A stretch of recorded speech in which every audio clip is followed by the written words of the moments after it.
gentlemen, the winner of this contest. Silent night, holy night. No, I don't think that this is really gonna work. Coral, could you hit the slay button? Coral. Silent night, holy night. All is calm,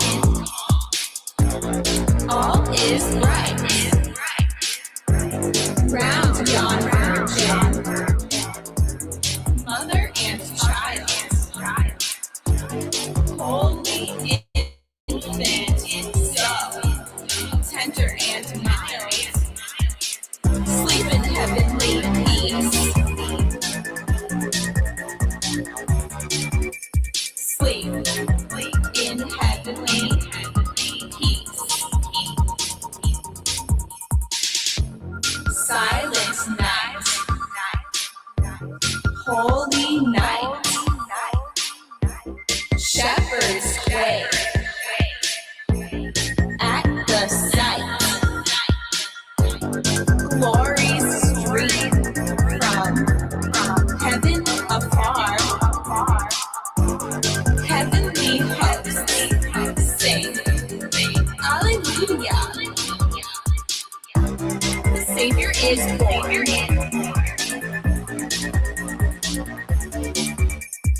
P3CCA. The Savior is born.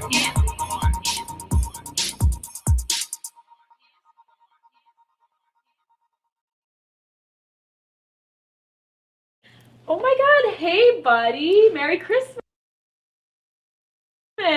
Becco, hey! Hey! Merry Christmas to you. Oh my God! Your body is tea. You're serving cotton in that red blazer, and I have this perfect little Santa hat for you. You know, Becca, I'm just not really feeling the Christmas spirit right now. I'm having a hard time finding some Christmas cheer. What?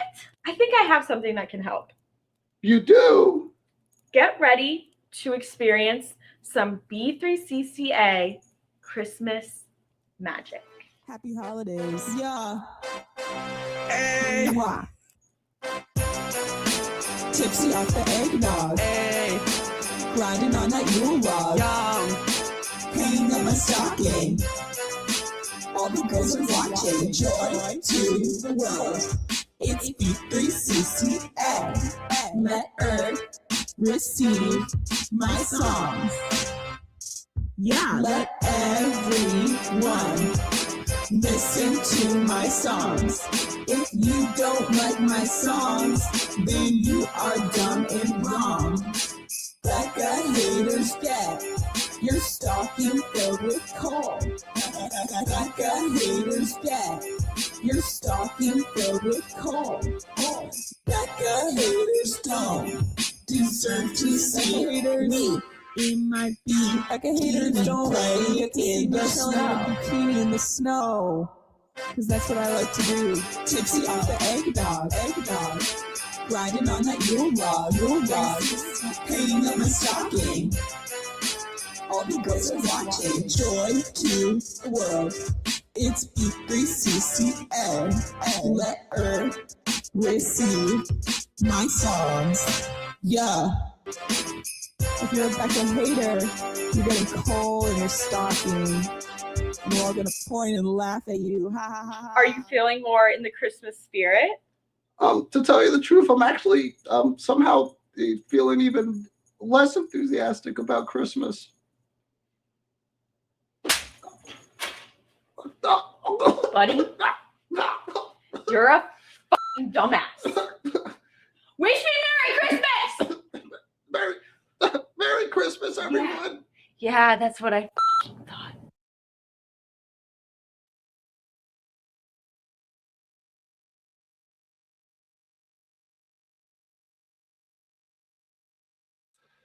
Ooh, what's happening, everybody? Welcome to a Merry Christmas eclectic edition of PWT Live Show. Yeah. Hell yeah, guys. How you doing? Merry Christmas, happy holidays, happy new year, all that good stuff. It's Christmas Eve already. I feel like it just crept right up on us. I am your host, the infallible Phil Marks, and welcome PWT Universe to anybody who's even showed up. I don't expect any viewers, okay? But I expect everyone to be busy doing stuff, right? But it is what it is. I hope you're all having a merry, merry, merry Christmas, a merry Christmas Eve, and all of that good stuff. I hope everybody gets what they want. I put a little poll in the chat. What do you think Meltzer deserves in his stocking this year? 5 flutes are playing. What did I put? I forget. A guest spot on PWT. What were the other ones? 3 yelling Brian. 2 fucking I have no clue. 2 stars for a women's match. I have no clue. I'm cracking a beer. You guys like Becca or what? Becca and Taya Valkyrie? They make like Christmas songs every year, so I just thought I'd play some of those. So everyone, I hope your slippers are on. You're eating some Christmas nuts. I hope you guys are cracking a beer or a little eggnog or some water. Just stay hydrated. Have a little smoke with me, whatever you guys are doing. And it is Christmas Eve, baby. And yeah, we're gonna hang out for, I don't know, at least a couple hours, I'm thinking. Maybe it depends. We got a lot of awards to get to. Predictions this year, I didn't go so hard like thinking through predictions, really, because I added a bunch of new categories to the awards, and I try to factor in as much as possible. Like, honestly, the end of the year awards should go up until December. Like, we shouldn't be handing them out until January 1st. You know what I'm saying? Because who knows, like NXT, who watched it last night, there could have been a banger match of the year on there for all we fucking know. But people hand out the awards, so I like to wait. Every year I drop the special like on Christmas or on Christmas Eve, and I try to wait as close as I can. So, I didn't, as far as predictions go, and we can do some predictions for sure. And we'll get into those in a bit. But I'm going to kind of just quickly, I think, freestyle 2 or 3 that I've already talked about like this year leading up until this show. And then we're going to hand out awards and whatnot. So I just need to get the image for the award pulled up again, if you guys don't mind. So how's everyone's Christmas doing, chat? Let me know. Hopefully you guys are eating lots of good food. I know tomorrow most people feast. We're feasting tomorrow. I hope you guys are just having a good time and remembering what's important and how many Dave Meltzer stars he can fit on his Christmas tree. Typically you just put 1 up there, It's not about quantity. It's about quality, folks. That's all that means right there. So let's see here, guys. First I want to dive into, we're going to dive in and out of during this show, Phil Marks bookmarks, because I've bookmarked some Christmas stuff throughout the IWC that I've seen over the last, I don't know, I want to say a couple months at least, maybe even earlier than that. And just some cute little Christmas things to look at leading up to Christmas from some of the superstars we love. Okay. And we're going to check in as well with Roddy Piper, pardon me, throughout this show. I've got a buzz on, so this will be fun. And we are going to, just have some fun with this thing. And I should be, I was tallying scores right before the show, and I was like, oh, fuck, I didn't pull up all the things I wanted to pull up. I'm a dumbass. Very professional here at PWT. Where's my goddamn Christmas award trophy? Here we go. Excellent. So we're going to hand out the PWT End of the Year Awards 2025. I got that pulled up over here. Okay, excellent. So, first and foremost, guys, let's take a look into Phil Marks' book. Marks, I don't have any music for this, I guess, so just an old country Christmas. Oh, let me check in with chat. Sorry, guys. So, John O'Maloney for 2. Merry Christmas Eve, Phil. PWT for life. Dude, Merry Christmas to you. And John O'Maloney for life. That's what I got to say. Okay? And thank you so much. Lincoln Hawk's been a member for 17 months. PWT verse. The alcohol business is crazy right now, so sorry I haven't been around. Don't be sorry, bro. Don't be. And you've been around. What the fuck you talking about? You came on my stream like 2 weeks ago or something. May everyone have a blessed holiday, and I love y'all. We love you too, dude. Merry Christmas. Have a blessed holiday. Stay safe. Work hard. You've been working hard. Take a break. Take a goddamn break. So, speaking of breaks, man, let's give Mick Foley a break here. He loves Christmas. He loves to dress up as Santa, and I know people are like divided on Mick Foley right now because he went crazy and was like, he ended his year by being like, I'm done with WWE. And Seth Rollins had this to say about old Santa Foley. And Mick Foley, one of the greatest of all time, Hall of Famer, dude love, Cactus Jack, mankind, doesn't matter who he is. He could be Santa Claus. He makes Santa Claus videos that he sends to my daughter every single year, handwritten like calligraphy letters that he sends from the North Pole to my house. He's one of the greatest to ever do it. I love him as a human being. And the Mick Foley. Yeah, good for him there. Good for Mick Foley there, handing out these Christmas gifts, or pardon me, cards to Seth's daughter and whatnot. So he's a big fan. Speaking of hell yeah. Hell yeah. Okay, so CM Punk was with Cody Rhodes, Brandy Rhodes, Sammy Guevara, Ty Mello, and Aubrey Edwards in 2021, and CM Punk. And here is Aubrey being an absolute cringe lord. Cringe on Christmas, ladies and gentlemen. A little bit of Kris Kringle cringe on Christmas, right? And it involves Aubrey Edwards and CM Punk being like, what the fuck are you doing?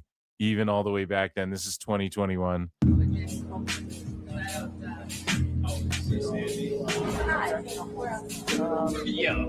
Think about where Guevara was in this company, and then now where he's at. I mean, god damn, how the mighty have fallen, dude. Called him a 4-pillar. He was he had like the first match in AEW's history, I want to say, as well. Like, he had the world at his fingertips. And here's Aubrey just doing too much.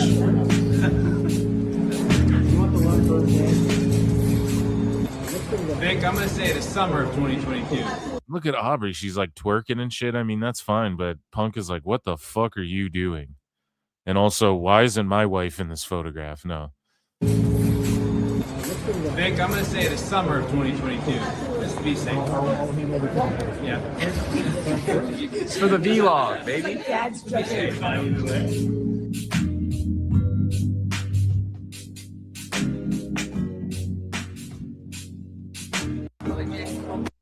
I don't know how, like, why was she so overly involved in AEW from the start? Why is she so, like, all up in the videos? You know what I mean? Like, what happened there? Who is she? Who's she related to? Speaking of being related, man, Charlotte Flair and Ric Flair. Woo! A little Christmas jammies in the Flair household. So good to see them together and having a Christmas. Here's a little video from them here. Yeah, let's check this out. Oh shit! It fits. I'm gonna go put mine on. Don't do that. Don't do that in the onesie.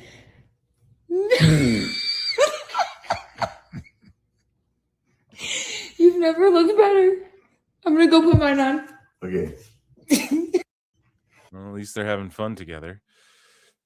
That's good, man.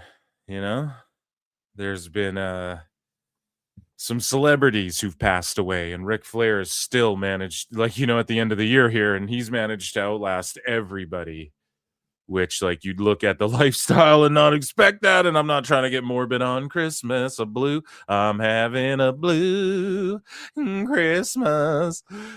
Yeah. So just saying, guys, right? Ladies and germs, let's hand out our first set of awards. Okay. We are going to hand out our first set of awards here at PWT. And we are going to start with the winner for the first ever. This is the first time we've ever done this award. These are the breakout awards, and then we'll check in with some more Christmas hijinks. So these are the breakout stars of the year. So we had 3 categories: the NXT Men's Breakout Star of the Year, the NXT Women's Breakout Star of the Year.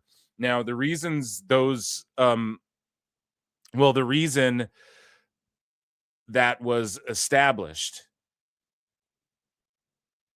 was because of, we used to just do the breakout star, like the NXT breakout star in general, man, woman, whatever.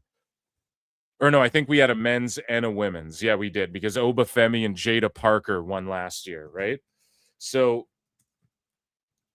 I added the other breakout star of the year. So that just means someone else, that it could be man, woman, whatever, even a tag team, whatever, just someone that we agree and we vote. And you guys did vote. I set up a little website. Next year, I'm just doing it all on that polling site. But I just wanted, like, the main categories. I was, like, trying to give WWE and AEW and TNA their shine. So I'm sorry if I flooded your algorithm with, like, a bunch of like posts yesterday. I apologize, but I just wanted to make sure, like, those got the, like, proper votes, because if I just made a link, I know less people would just click on it. If you're scrolling on YouTube, you might not go into the polling site or whatever, but those main categories, I really wanted to make sure I got key votes on it. But I'm just going to use the link and then hype it up and have it set up earlier next year, whatever. That's in the future. But the other breakout star of the year, I added this year as, like, just anywhere, any promotion, as long as it's not NXT. And the reason NXT gets its own distinction is because they fucking develop the cream of the crop, as far as like, if you're a former football athlete, you're someone who loves pro wrestling and came from the indies, you're a celebrity, whatever, the PC's cranking out so much talent. So they absolutely qualify, even if you're in AAA or ROH or one of those things. You absolutely qualify for other breakout star of the year. Just someone that we all can agree fucking broke out and was like, oh my God, this thing was huge this year, right? And regardless of gender, where I specified gender, that's where, okay, it's men's or women's, where I say men's or women's. So I hope you all understood how the voting worked. I think it's pretty straightforward and simple. But this year, we are to present the award for, let's pull this image up here. We'll just get images of him up in general. So the award for, are you guys ready? Drum roll. Someone, Lex, where is the goddamn drum roll? Me neither, dude. So drum roll, please. The winner of the other breakout star of the year is, voted by you, the PWT universe, nominated by me, Phil Marks, Mr. Iguana. So Mr. Iguana, he just rose to prominence. He's incredibly popular. He's a featured act. Like, no one, here's what he is, what Orange Cassidy should have been. He's a goofball. It's silly. And that's exactly how they present it. But he can win matches, but he finds himself more in, like, precarious situations and standing up to guys or being in mixed matches and helping other people out. And he's just funny. It's like comedy shit. We don't need to see him be world champion. He can lose matches. It doesn't diminish him, who he is as a character, to children. Sold a shitload of shirts and fucking like Eska dolls and everything. You know, he's definitely somebody who needs to be applauded for his efforts this year and just sort of his out of nowhere rise to prominence. And he beat out some other folks. I'm not going to say the nominees. We did that on the members show. But he beat out some other tough talent there. So next up on the docket, the award for NXT Women's Breakout Star of the Year. So again, the qualifications for this is like you could be a rookie, sophomore. You could have been in NXT for 5 years who broke out on NXT. Like, holy shit, this guy or this team rose to prominence, whatever. It's woman, though. I wanted to individualize. Tag teams, it's a little tougher because it's like 2 people, you know? But as voted by you, and I actually disagree with the PWT universe, and I hold the power here because these fucking awards do not matter, okay? Other than to us. It's just silly goose fun time, right? And I disagree, and I could have overvoted everyone and just made it whatever I wanted because it's my Google Doc. But you guys voted, and the winner, according to the PWT universe, for Breakout Star of the Year this year in NXT, it is Miss Blake Monroe, Mariah May, ladies and gentlemen. Round of applause. Now, she had a stellar year. She won the North American title. There was a little botch at the end of the year that resulted in her dropping the title, which wasn't supposed to happen, but it is what it is. I mean, she's destined for bigger and better things, and sometimes weird shit happens, and that's how you get there. And Thea Hale, I think, is somebody that people have wanted to see get more of a push, like a little while back as well. But she's kind of fallen off since Chase U disintegrated. Now, I disagree with the PWT universe. Like, I'm glad Blake Monroe's up there. I'm all for her and it, but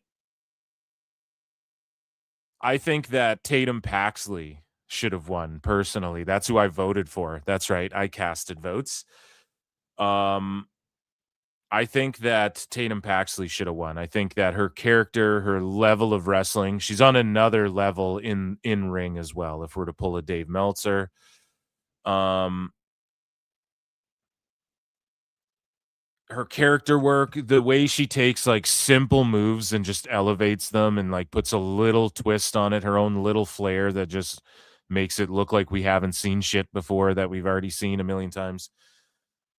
Her character work, her winning the title, she dropped it right away, but her work in the stable, having Chemical X ripped away from her, and then, you know, Shotzi and Gigi Dolan, like they were ripped away from her, and that team was getting over and shit, and then she just made it work. Like she figured it out, and it's like sink or swim time. She took it to the next level and captured the the NXT championship. So I actually give it to Paxley personally. You guys voted Blake Monroe.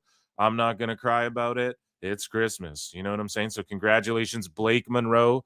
Maybe you could argue she was in more high profile shit. Blake Monroe. And she had that pink cocaine match. Y'all see that? Y'all see that match? I'm the only one this year who pointed that shit out too. They had the match with the pink cane and the pink table and the pink chair and the whatever. Then at the end, she reached in her pink bag and threw a bunch of dust at fucking Jordan Grace. When there's pink cocaine trending, dude, what the fuck are you guys talking about? Come on. Anyways, so that congratulations, Blake Monroe. I'm sorry, guys. We're having fun over here. So NXT Men's Breakout Star of the Year. Okay, so this is the NXT Men's Breakout Star of the Year. This is who broke out. I think this one was a shoe-in. We all agreed on this young man who is seemingly main roster bound. We just saw him on Happy Holidays Christmas there. And this boy is definitely bouncy. Ladies and gentlemen, drum roll. Your winner is Javon Evans, ladies and gentlemen. I mean, we all know that Javon deserves this. You have Brian Alvarez screaming, he should be a world champion. And then fucking he gets called up, and now Brian's like, well, it's looking like there's call-ups happening now. It's like, yeah, you impatient cuck. Jesus Christ. I can't. How do you cry about Javon that much when you have Hook, Taz's son, who had like a run with the FTW title and fighting like ECW guys and shit? He should be way further along than he is. And you're crying about they need to call him up. Fucking crazy.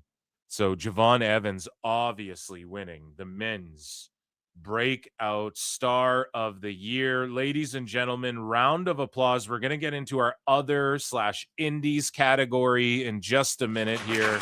Round of applause for Javon for being our men's breakout star of the year here at the PWT Awards. Ladies and gentlemen, we have, speaking of AEW wrestlers not getting their shit together, or no, what did I say we were going to check in on? Roddy Piper, folks. We have a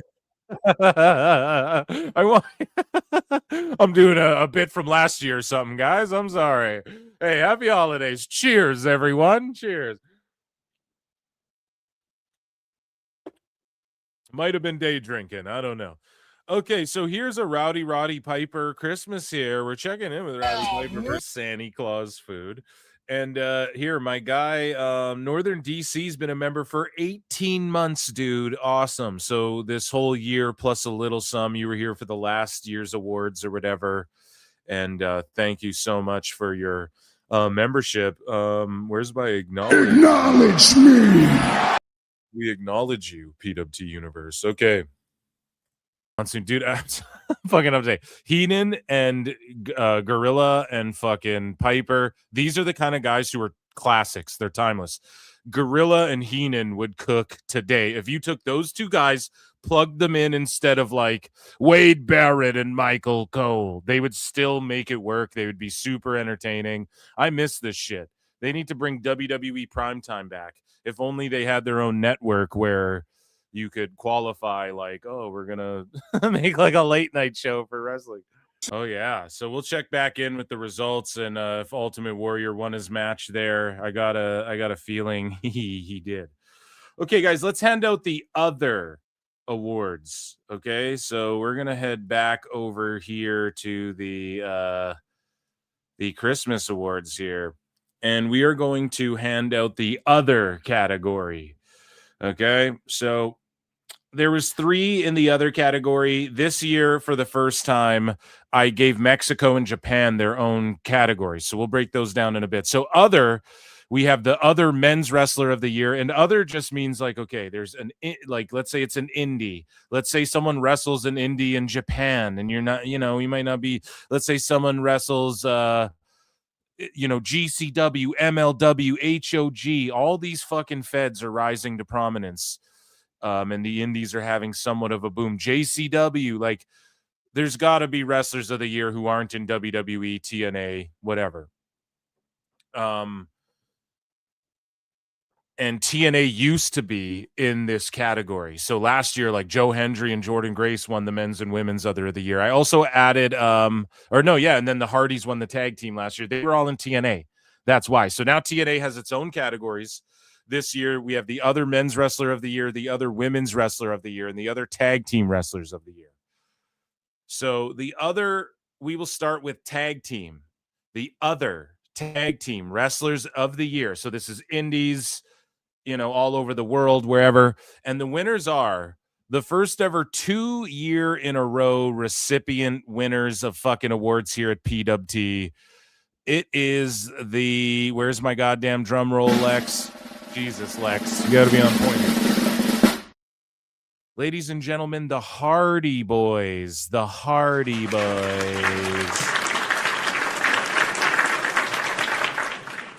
Matt and Jeff. Now, throughout the entirety of 2025, the Hardys have not only worked in TNA, and they are nominated for TNA shit as well. Don't get it twisted, okay? They've not only worked in TNA, but they've been working the indies, and they've been winning tag titles, and they recently had a high-profile match with Lance Anoa'i and Zilla Fatu. They're the HOG tag champions, and they absolutely deserve these. I feel like they elevate all the indies. Every title they hold, they're the fourth rope. They were like the inaugural fourth rope tag champs. So that's all indie shit. And they had a stellar year in TNA and also in WWE. Well, maybe not stellar in WWE, just a few appearances in NXT and on the indies as well. And you guys voted, and I fully agree with this vote. I think that they deserve it. Just because of sheer impact and whatnot. So shout out the other tag team wrestlers of the year. And again, that other category, tag team wrestlers of the year, men and women, mixed tags, whatever the fuck. It's just other tag teams that we should acknowledge, take time to acknowledge. So the other women's wrestler of the year. So Jordan Grace won last year. This year was way more indie focused, Priscilla Kelly, Shotzi Blackheart, and there was a couple other nominees. I think High-End was nominated in this category. So, women who the indies were booming. So it's really who made the biggest impact on the indies in 2025. And everyone voted. And I think everybody can unanimously agree on this one as well, that your current HOG women's champion, Shotzi Blackheart, ladies and gentlemen, won the other women's wrestler of the year. So she was, released by WWE or not renewed. I can't remember with Shotzi, right? So don't get all tangled up in the technicalities of the vernacular here, right? Of the business jargon. Shotzi was released or not renewed. She hit the indies, and she was involved in stuff with like Matt Cardona, Cross and Scarlett when they came over. Her and Gigi Dolan are feuding. She's having matches. We're watching the clips on this show. They're going, people are posting like she had a semi-viral moment where she like jumped off a fucking truck in the streets or whatever. She won the HOG women's title, put the green strap on it. People on the indie scene will tell you, like, I'm sure Shotzi's not hurting their houses at all, so Shotzi deservedly winning the PWT other women's wrestler of the year award and the other men's wrestler of the year. So again, there's a bit of a TNA crossover, but you guys voted on this, and this was really close between Myron Reed and Michael Oku. But Myron Reed edged out. I just stooged it already. Myron Reed edged out the votes from Michael Oku when you tally them there. So Myron Reed, I believe he appeared on PWT this year, or was that last year in 24, guys, when Myron Reed came on PWT? I cannot remember. But yeah, you guys voted and he won, and I think he deserves it. I agree it's got to be Oku, who has like the most hype on the indies, or it's got to be Myron Reed. And the reason for that is because look at that picture at the bottom of your screen. If you're looking, look at all those belts. Fuck. And he didn't go, I'm doing a belt collector gimmick. He just was the guy you wrestled when you left WWE, when you left AEW, if you left TNA, you wrestled Myron Reed. I've put him over a bunch. People bite his shit. He's held the MLW title, the fucking HOG title, the GCW, whatever the fuck title. And now he's in TNA. So I know he spent a large part of his year not only being in TNA, but also working the indies still and being like the litmus test. Now, Michael Oku, you could argue, though, like if someone came in here and was like, no, it's Michael Oku, Phil. I'm not going to argue that, but the people voted. You know what I'm saying? So, yeah. the people voted, and you guys voted for Myron Reed, and so we just have to accept that, man. That's just what it is. And that was our other categories, ladies and gentlemen. Let's check back in with Phil Marks bookmarks here. Let's check back in with Phil Marks bookmarks. I have a Christmas folder here. Ho, ho, ho, ho. Let's get into some more crazy Christmas chaos. Speaking of hoes, here is Hacksaw Jim Duggan with a ho, ho, ho, a Merry Christmas cameo. Everybody gets on Cameo around the holiday season. Ho, ho, ho! Merry Christmas, everybody. Hey, if you're looking for a unique way to wish the wrestling fan in your life a Merry Christmas, forget the greeting cards, forget the computer stuff, get a cameo from Hacksaw Jim Duggan. It's a real unique way to wish the wrestling fan in your life a Merry Christmas, tough guy. Ho, ho, ho! Merry Christmas and a Happy New Year. Hacksaw rules, man. He's still got it. Can still cut a promo. What are we doing? What are we doing? Hacksaw. Moving along here. A little Christmas treat here from Nikita Lyons posting her Christmas jammies. And I think she's like doing some sort of face cleaning treatment as well. She can't rap a song, but she can surely rap a gift here, folks. I thank you. Oh, man. Where's my snare? Lex, you're not on any of this. So there you go.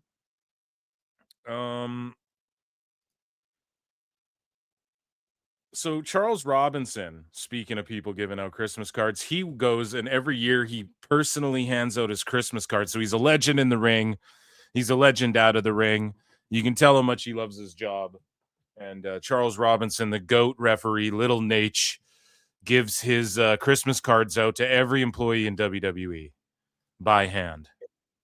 Good. Let me give you, I think I have yours. What is it? It's my Christmas cards I give out to the whole company every year. you got me like 450. You got me a Christmas card? Yeah, man. Dude, that's so nice. Yeah. I knew ever since I saw that video of you running, you were goated, but now I'm certain. Thank you so much, man. Wow. Thank you. That's amazing. Good. Let me give you Man, think about the stories Charles Robinson has. He would be amazing to get on a podcast. Think about the stories he fucking has and the perspective he has on a bunch of this. A bunch of like the craziest moments in wrestling across WCW and WWE / I don't know. But Logan Paul knows him from like the running to the ring thing. That not even the fucking. He's Little Nate. He was involved in storylines and shit in the 90s. So Alfred Conan will post this. He says, I had no idea how much I missed Luther. Luther, let's fucking go. Here's a little Santa Luther here to upstage Mick. Go a little easier on AEW, guys. It seems like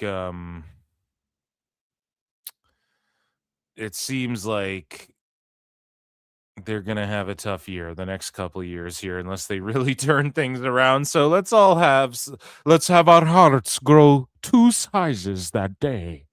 Right? 3 sizes. Let's all have our hearts grow 3 sizes today towards AEW. Okay, but let's check back in here with Ultimate Warrior. He just had a match, and Heenan and Gorilla and Rowdy are here together. Roddy Piper. Let's check back in with them. Here we go. You gonna make it? You know it, dude. That Christmas primetime wrestling. Okay, let's get into some more awards, shall we?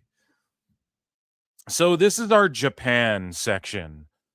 Okay, our Japan section. So this year I added, people are like, what about Nuge? What about like Noah's turn shit around and they're selling tons of tickets and blah, blah, blah, blah, blah, right? And so I think it's only fair that we added Mexico, especially with AAA and CMLL really heating up. I think that, it's only fair we add like a Mexico category and a Japan category. So The Japan categories aren't. It's not Japanese. Like, you don't have to be a Japanese person ethnically or whatever the correct terminology would be there. Racially. I don't I don't know how to phrase that, but you don't have to be Japanese is what I'm saying, okay? Just Japan. Men's Wrestler of the Year, Japan Women's Wrestler of the Year, and then Japan Tag Team of the Year. So that's men, women, mixed. I just don't think people could name 4 women's tag teams for me, and then I don't want to exclude them. So again, unless it's specified, tag team just means any tag team. And again, this is whose line. The point, the jokes are made up. The points don't matter. These are just awards that we're handing out here to just mark out a bit on Christmas. So we can all just hang out on Christmas, see my PWT family. So guys, we were going to start with the Japan Tag Team of the Year. Now it was a shoe-in, I tried to mix it up. I tried to add a women's team in there. And because again, mixed gender and women's wrestling not as prominent like on the bigger stages in Japan, I would say, as it is in Mexico, or at least, well, yeah, in Mexico. They've had those mixed tag titles in AAA for a while. And who'd have thunk WWE would beat AEW to the punch with like mixed gender wrestling and whatnot. But this is the award for the Japan Tag Team of the Year. You guys voted on this, and I agree with who you guys picked, just based off of it being the Knockout Brothers, Oscar and Yudo Ice. Okay, so these guys have risen to prominence in Japan. Primarily, they were recently offered WWE contracts, though. And it's so funny because it happened on the day that Dave Meltzer was like Wrestling Observer's like, WWE aren't offering any contracts unless you're like a big name from AEW or something. Like, they're not offering contracts to people willy-nilly in TNA, whatever. And then all of a sudden, literally that same day, they offered deals to fucking the Knockout Brothers, bro. So it was pretty funny. But, yeah, the Knockout Brothers win this year's awards. And if you're unfamiliar, guys, just check them out, and you'll be seeing them in WWE soon. I don't see how they don't sign with them. I don't think they're these like Nuge purists, these New Japan. We're fucking like, there's some of the old school guys are more like, oh, the American style sucks and shit, just in general. I don't think these guys are on some shit like that. I think they're ready and willing. But I don't know them or anything. That's the vibe I get, There's certain guys look at this guy blinging his chain, dude. You don't think he wants to go to NXT? Come on now. And I mean, they have shit going on in Noah, so who knows? Maybe it's like, we'll get these guys and then we'll send them to Noah to be prominent there and feud with the Good Brothers who showed up. And what are those titles called there? Like the GCH or whatever the fuck titles, whatever the one, like Kenta's there and shit. You got a bunch of shit going on in over there on the WWE side of what they're trying to do in Japan. And maybe this is a play to like get those guys over there. I don't fucking know, but good for them. And you guys voted on that, and I agree. The next award recipient is for Japan Women's Wrestler of the Year. Now, your winner is Sari. Now, I think this was like a closer category to vote on. Like, everyone was talking about Mayu Iwatani like all fucking year, pretty much, or not even all year, but like Dave, like all the sickos and the Marks and the Cage Match Warriors, they were all hyping up like certain Japanese names. We talked about it on the member show. Tommy, Sari, fucking Iwatani, Momo Watanabe. But what are those like fucking cocktails? Oh, right? And there was a bunch of these Joshis getting Sure hyped thing, up. bro. Sure thing. And you guys voted on Sari. I can't argue with it. Like, again, I'm not sitting here watching all the Joshi wrestling in the world, but Iwatani, I think she had a bit of a fumble by how much people were hyping her up, and then Tony like brought her in and just put her on a Ring of Honor show. And I know people are like, well, that's what Ring of Honor always does, but like, no, Ring of Honor's not what it used to be, man. It's just not what it used to be. Period, point blank, man. Like, it's this different thing. And if she was such a big deal, then I don't know. It's what Joshis and wrestlers. Tony just doesn't know how to book women, really, or luchas, or these Japanese wrestlers and shit. He's doing an okay job with Okada and Takeshita, but how much is he really doing there? How much do you want to bet that's more like Okada and Callis and Takeshita? Like, I don't think Tony's booking that shit. He's not as hands-on with that as I think people might believe he is. But Sari, I mean, again, she is the person that all year we had to hear about. WWE wants her back. They fumbled her. She won't go back there, Brian. Like, we had to hear about that shit all year. So, and that's the person everybody knows on the list. What was her name in WWE? Saria or something like that? Wasn't it just Sari but spelled differently, or like Saraya? No, because that's Paige's name. I forget her name in WWE, but she was there, and apparently WWE want her back. And Saray, thank you, Popo in chat. Saray was her name. Yeah, I was like, what was it, like Saraya or whatever? Yeah, Sari with 3 E's. And this is why she also deserves to win, because she fucking like hosts her own shows and shit in Japan. Like, she'll run her own Sari whatever show, and she's a draw. You know, like on her own. She doesn't need Marigold. She doesn't need Stardom. But if you want to play the mark game, like, yeah, there's been some ladies in like Stardom and Marigold and shit who've had like crazy fucking title winning dominant years and shit. So it's hard, but you guys voted the PWT universe. You guys voted for Tyrese. No, Sari. So we can't argue with that. So the men's Japanese wrestler of the year, Japan rather. Wrestler of the year.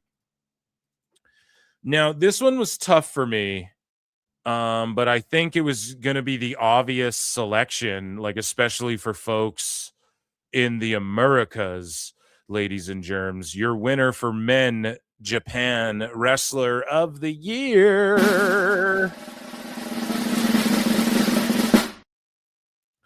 It's Konosuke Takeshita. Now, you all voted for Konosuke Takeshita. Haruki Goto, I think, had, again, if you kayfabe it, like in the PWI, which is a kayfabe ranking, he's like fucking one of the only non-WWE AEW guys on the list, like in the top 10 or top 5 or whatever. He fucking is E Honda, dude. I mean, what in that movie, dude, packed on a few. So no, it's all CGI.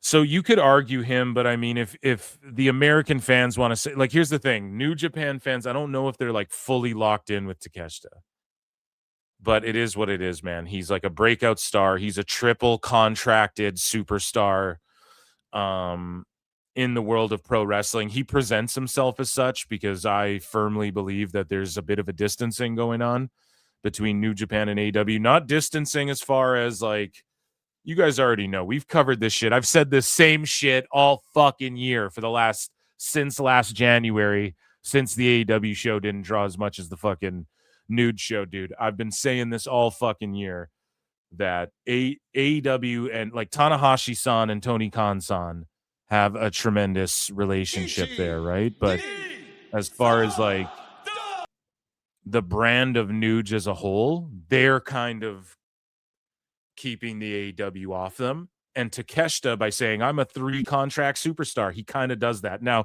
Yota Tsuji called him out. Why the fuck are you running around on the show that draws less then in AEW? Why are you running around in AEW then? And I love that. And he's trying to get heat for their Wrestle Kingdom match, Wrestle Kingdom 20 coming up. But Takeshita, like, I don't blame you guys for voting him. And I think I voted Goto. But again, I'm being a mark for like he's Honda and shit. But Takeshita, I think, I mean, he's been their champion. You think about New Japan for just a casual fan or accolade purposes, he's been their world champion in 2025. You know, so you got to give it to Takeshita. So round of applause for our winners of our Japan categories, ladies and germs.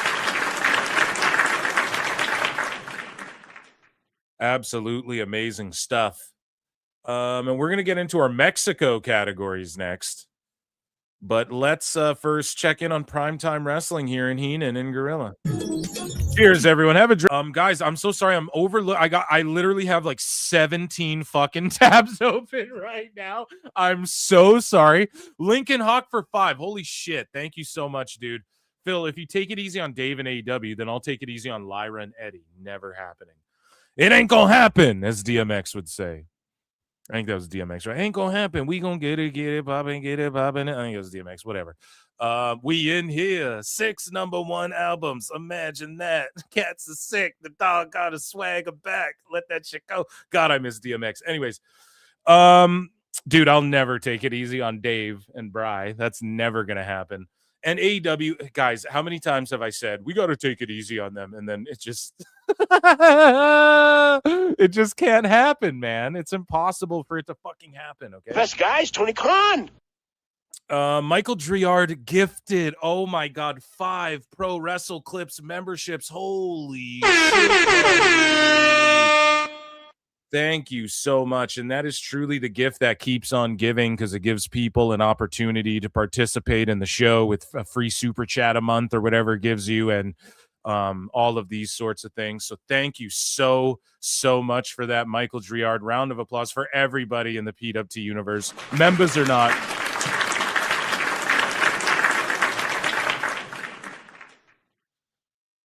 I appreciate that. Lyra sucks. So does Thea Hale. Thank you so much for gifting membership. Yes. Hey, George, what's up? Merry Christmas to all. I voted the guy that called him out. Yoda Tsuji? Yeah, dude, he's dope too. But his title's like, it's like the Continental title on Okada. It's just like a whatever. But I think they're merging them at Wrestle Kingdom. So Tsuji's the guy I look at where I'm like, if you have a new homegrown guy, he has a 3-year plan, you got to run with him. I don't know, and just get the stink of AEW off you. But I don't think Takeshita's a negative on AEW, is he? I just think people are tired of the AEW shit in New Japan, like the New Japan fans. I think they're just tired of the AEW shit being in the mix, you know? A year-long membership of the Jelly Month is the gift that gives all year long. Yeah, Griswolds. I just watched that in theaters. I went and saw A Christmas Vacation in theaters at like a local theater that they fucking they play old movies. And I've told you guys this a bunch. Me and my wife like to go watch like older flicks in like this throwback theater and support that, because some of these new movies just suck ass, let's be honest. But I saw A Christmas Vacation, and man, it was a draw. It was a complete and utter sellout, to the point where like families were being split up into like, okay, you 3 sit over there, you 2 over here. And it was such a good time. And the theater's cool with like when they do these throwback. First off, they serve alcohol at the theater, so that rules. Secondly, they want you to like cheer and applaud and be like a part of the movie. So like, I'm yelling, I'm drunk, Griswolds, I'm just yelling Griswolds, and I'm fucking, it was a blast. I had such a good goddamn time, and boy, was it a draw. It was like, holy fuck, man. I've gone to a bunch of movies. I went and saw like Fantastic Four, didn't have as many people in the fucking theater when I went and saw it, So, A Christmas Vacation is the greatest Christmas movie. I mean, you could argue Home Alone and shit, but like, I think A Christmas Vacation is #1. A Christmas Story, which I just watched last night, is like my #2. I don't know. Home Alone's up there, 1 and 2, but I tried to watch Christmas Vacation 2, Cousin Eddie's Island Adventure, whatever the fuck. And it's like, man, this doesn't need to be a Christmas movie. It's the worst sequel of all time. You know, I'm sitting here going, this could have just been like Cousin Eddie's Island Vacation. They don't need a fucking, you don't need to call it Christmas Vacation. It like had nothing to do with Christmas really, but it was made in 2004. Terrible piece of shit. But yes, the Jelly of the Month Club, absolutely the gift that keeps on giving. Anyways, before I go, Pro Wrestle Clips, PWT, have you watched Jingle All the Way? Of course. Is that the one? That's the one with Arnold Schwarzenegger, and and it's like the doll, the Turbo Man. No, I can't do a good Arnie. I'm Arnold Turbo Man. No, I don't have a good Arnold. It's old. It's hack. But yeah, Turbo Man, is that the one you're talking about? I love that one as well. People shit on that movie. To me, that movie fucking rules. And also, who's in it? Phil Hartman's in it, guys, and he fucking, God, Phil Hartman rules. He's so good as like the sleazeball neighbor, and yeah, that movie's awesome.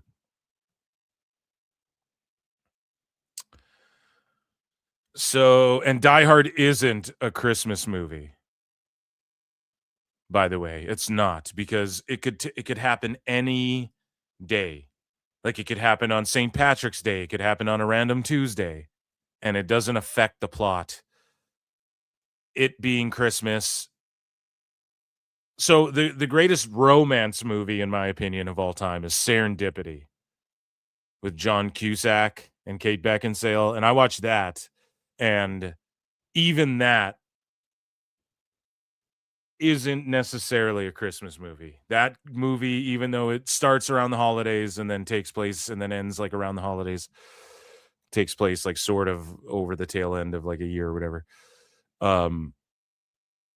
That's that movie as well. It doesn't quite qualify as a Christmas movie. Like, it being Christmas has nothing to do with anything, because there's weddings going on. So you can't be like, well, Christmas is why everyone's in town. It's like, nah, dude, people are getting married and shit. So that's why everyone's in town. Anyways, we could sit here and talk Christmas movies all day.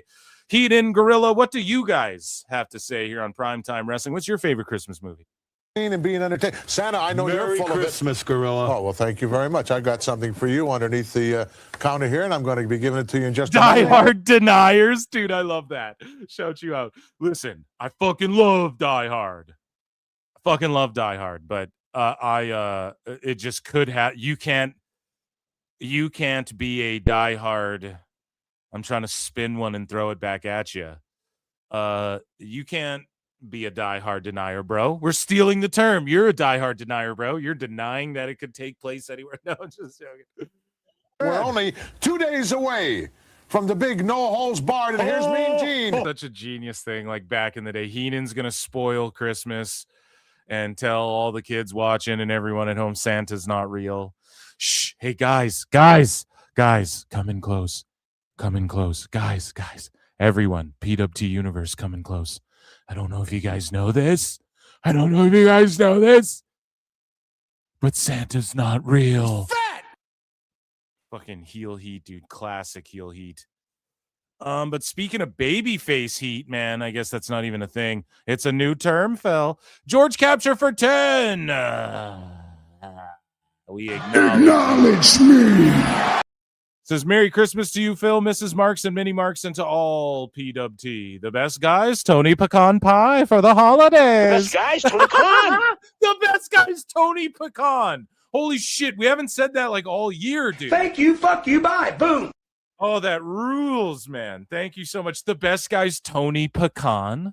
Tony Pecan Pie. George, how'd you even remember that? I fucking forgot about that, dude. Who used to say that? Who invented that? That rules so much. Thank you so much, George. Round of applause. Thank you, chat, so much. Sometimes you know in what they life, you gotta say? be a hoe. Ho, ho, ho, ho. Sometimes in life, you gotta be a hoa, hoa, hoa. Gets super serious, almost like he's breaking kayfabe. Bob, seriously, like, you know, it's not cool, man. This Serious. And that's how you babyface a guy. You make him just like, oh, I care about Chris. That's why, guys, we talked about A Christmas Vacation, right? The Griswolds. That's why Chevy Chase is so fucking good in that movie. You feel for him, even though he's a dickhead. Like, he's not a dickhead. He responds to other dickheads, but he can be a bit of an asshole. Like, you know, those neighbors, Julie Louis Dreyfus or whatever, like she's being a dick to him, and they're like, oh, you expect to fit that tree in your house? Like, how do you expect to do that? And then he's like, bend over and I'll show you. Then he's like, you better not talk to me like that. And he's like, I wasn't talking to you, you know? And then I don't know, man. He can be an asshole, but he's endearing and you feel for him because he's a guy busting his ass and he just wants that Christmas bonus, dude. It'll just help he just loves his family so much. He wants to put in a pool. Is it material? Is it sort of a vanity? Is it sort of like a material thing? Yeah, but it's for his family though. It's a pool. It's not like, oh, I want a Corvette so I can catch babes and shit. He wants to build a pool for his kids and his wife, like for his family. Everything's always for his family, trying to show his family a good time so he can get away with kind of being a dickhead at the same time. And that's like Piper. He just cares about Christmas. And that's like Griswold. He just cares about Christmas, you know? And like giving to his family. So it's just the easiest way to heal babyface back then. Santa's not real, you know? And then he's like, nah, Bob, come on now. This really isn't cool, you know? That and it makes you just love Piper, even though he's such a dickhead, you know? Camera off him, please. Get the camera off him, please. Okay, guys, it is time for Mamacita. Donde está Santa Claus? Oh, where is Santa Claus? It's Christmas Eve. It's time for the Mexico nominees here. And we have Tag Team of the Year. So again, Tag Team of the Year, I think there was like 2 guy tag teams, a mixed tag team in Ethan Page and Chelsea Green. And there was where's my award here? I'll pull it up for you guys. And there was an award for okay, so men's and women's Mexico Wrestlers of the Year, Mexico Tag Team of the Year. So that includes, men's, women's, and mixed. So there was 2 men's teams, I think 1 ladies team, and Chelsea Green and Ethan Page were in there. However, they shockingly did not win. I expected the PWT universe to be like, well, these are the WWE guys we know. No, I'm just kidding. I expect way more of you guys and to have a nuanced take on this. And you guys voted that the winners for the Tag Team of the Year are, drum roll please, Lex, Pagano and Psycho Clown. So I agree with this actually, and I struggled there was a minute where I struggled with like who's gonna be in this, you know, Chelsea Green and Ethan Page. That's more of an end of the year thing, and they've sort of taken their individual acts and made it and like use them to get over this like mixed tag thing in Mexico. And they're doing it on the main roster, but they're one of the most popular choices. However, Psycho Clown and Pagano, I mean, dude, they won the AAA tag titles this year. They beat, who did they beat again? Los Garzas, I want to say. And Los Garza didn't even get nominated. And I wanted to put them in there, but their reign wasn't that significant. It's not like if Los Garza were or weren't the champs, AAA wouldn't have been ushered in. It's not, and I'm not shitting on them at all. I love Los Garza. I really do. I think they're incredibly underrated and underutilized, but they or maybe not actually. They're kind of in the perfect spot. Like they're like a serious kind of job team that could get a win, but they're likely just taking a loss in WWE, and then in AAA, okay, they can hang with the guys or whatever. Listen, this is all I'm saying. Berto and Angel, they won the fucking titles, but it sort of ushered in the new, like, here's the WWE guys who won these tag titles, but then nothing much came of it. They went with Pagano and Psycho Clown, who've then been sort of the focal point, feuding with the Wyatt Six over these titles, and they were in the Carnival match and all this shit. And Ethan, and this has been like all year, like at least since summer or whatever the fuck, and like Ethan Page and And Chelsea Green was really like end of the year. You know, so I like Pagano and Psycho Clown. I think they need to be the winners here, and I agree with the PWT universe on that. So congratulations to them. Not that any of these awards matter. These are just fan favorite awards, guys. So shout you guys out. Now the winner of the women's Mexico Women's Wrestler of the Year. Okay. We head over here. The winner was, should I get another drum roll? We need to be on these snares all night. Where's my snare?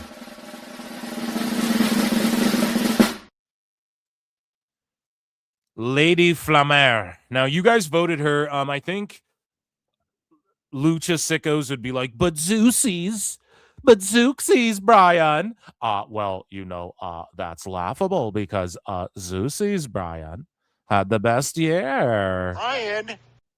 Mystico and Zeuxies won all of the awards in the Observer this year, Brian. So I guarantee that's what Dave would say. Oh my God, it's the greatest thing I've ever seen. But yeah, Lady Flamer is what the PWT universe voted for. Like large, it wasn't close, that's who you guys wanted. And so that's who you guys get as your recipient there. And now the Mexico Men's Wrestler of the Year. Now, this one was tough again, because if you're Dave, you're like, except Brian Hechicero, right? And so Mystico was nominated. Vikingo had to be nominated. There's no way Vikingo couldn't have been nominated. Think about this year, like heel. He was a baby face, then he's a fucking heel because everybody's mad at him. Because of the Alberto stuff, the fact he was wrapped up in the Alberto stuff, then the fans lashed out. Then he was still booked in like all the main shit. He's still booked in and around the main shit. Now he's their top heel. He's leaning into it. He's always in the main event. He's a good wrestler. I don't care. Like, I know people are like, he just does flippy shit. I get that. But listen, man, if in AEW, if they showcased him properly, it would have been all good. But they're like, dream match versus Kenny, two of the best in the world, because this guy does flip moves. That's why those sickos were saying it. So it ruined it for a bunch of people who like don't give a fuck about that. Like, they write Vikingo off right away. But he's had a stellar year, had the title, lost the title, and he's like the ultimate heel there. And he even turned on El Grande. El Grande had to be nominated. Like, he got so fucking over. Mystico did get nominated. Like, guys, Bad Bunny shows up in fucking the front row to watch Mystico. Mystico is a star in Mexico. Dave's not lying. It's just a matter of like how he tries to spin. Even today, I saw a clip of him being like, well, CMLL will have a really strong year for all the awards, Brian. Like, him just telling fucking the sicko hive mind what to vote for, pretty much. And it's like, why would they have a strong year? Like, it just doesn't even make sense for an American publication to be saying, well, maybe, but he's trying to be the objective. This is the silly fun time. Like, this doesn't really fucking, these awards don't matter. We can all acknowledge that, right? Here at PWT, this is just us marking out about the year, right? A year in review, if you will. But the winner, I've been milking this so much because he deserves it. He deserves all of our goddamn time. Dirty Dominic Mysterio won the Men's Mexico Wrestler of the Year. How could he not? How could he not? And here's the difference, too. AAA went from not drawing, not that they weren't drawing at all, but like not drawing as much as they are, drawing a ton in America as well, which they weren't doing at all. Premium prices. It might not be as high as like SummerSlam, but it's still, you're paying to get into these shows. CMLL, if Dave's to say, for years, they've just been rocking and rolling. Okay, that's cool. AAA's really turned things around. I think Dominic Mysterio gets the most headlines in CMLL when that guy had like a fucking how many 100-day or 1,000-day title reign that Claudio just broke. The IWC trends, when Dirty Dominic does something, the world trends. The San Diego Padres are putting him in commercials and shit. Like, And he's walking around with that Grand Campeon, putting Mexico on his back. People talk about him way more. Now, that's not to say Mystico, when he pops up in MLW, they lose their shit because they love him and that crowd loves him. And when he shows up in AEW, they don't even love him as much. They don't even pop for him as hard. But he's been in AEW and fans, you know, they like him and shit. It's not to say Mystico didn't have like a good year or whatever, but it's like, what are we really talking about here? It's Dirty Dom. We're even fantasy mark booking like, oh my God, Ray versus Dom, hair versus mask or something down the line. Like, there's so much that could happen there. It's Dom in Mexico, you could argue, is more interesting than Dom in WWE as of late. Other than like, okay, is John Cena shit piques interest, but like before that and after that, he's kind of just, okay, I'm in a triple threat, you know, I'm in this match, whatever. Like even now, he's kind of just lives back. I'm just laying in the cut while Liv and Roxanne and Raquel kind of do their things. Raquel's getting a shot at the world title. Dom's just chilling. He's doing his thing in Mexico. El Grande, I think, had to be nominated, right? He just fucking blew up like crazy. And in a different way, not like a Mr. Iguana way, like this guy fucking rules, and like the Mexico fans are embracing this guy. And he's like a fake AI lucha legend, you know? And then you have Mystico, of course, I talked about. And then who else? And then guys like Hechicero. I'm sorry, man. All I've seen of Hechicero is in AEW. He's on Collision, and he's a slow fucking botch machine, bro. That's all I've seen from Hechicero. Like, maybe you guys can point me to matches that I can isolate alone, but Hechicero ain't moving the needle. He shows up in AEW, and he looks like that 2K character El Mago or whatever, dude. Like, people don't give a fuck at all in AEW. In Mexico, it's like Hechicero, he might be a big deal, but we ain't seeing it, man. And he ain't in the conversation of like, oh, Claudio just beat him to break his whatever world title reign or whatever the fuck. So, yeah, I think Dominic Mysterio is the only guy who could have won this award. Okay? I think he's the only guy who deserved it. And we're going to get into our main categories, folks. TNA, AEW, and WWE up next. Round of applause for our Mexico award winners. Round of applause. Round of applause. And these are called the Phillies.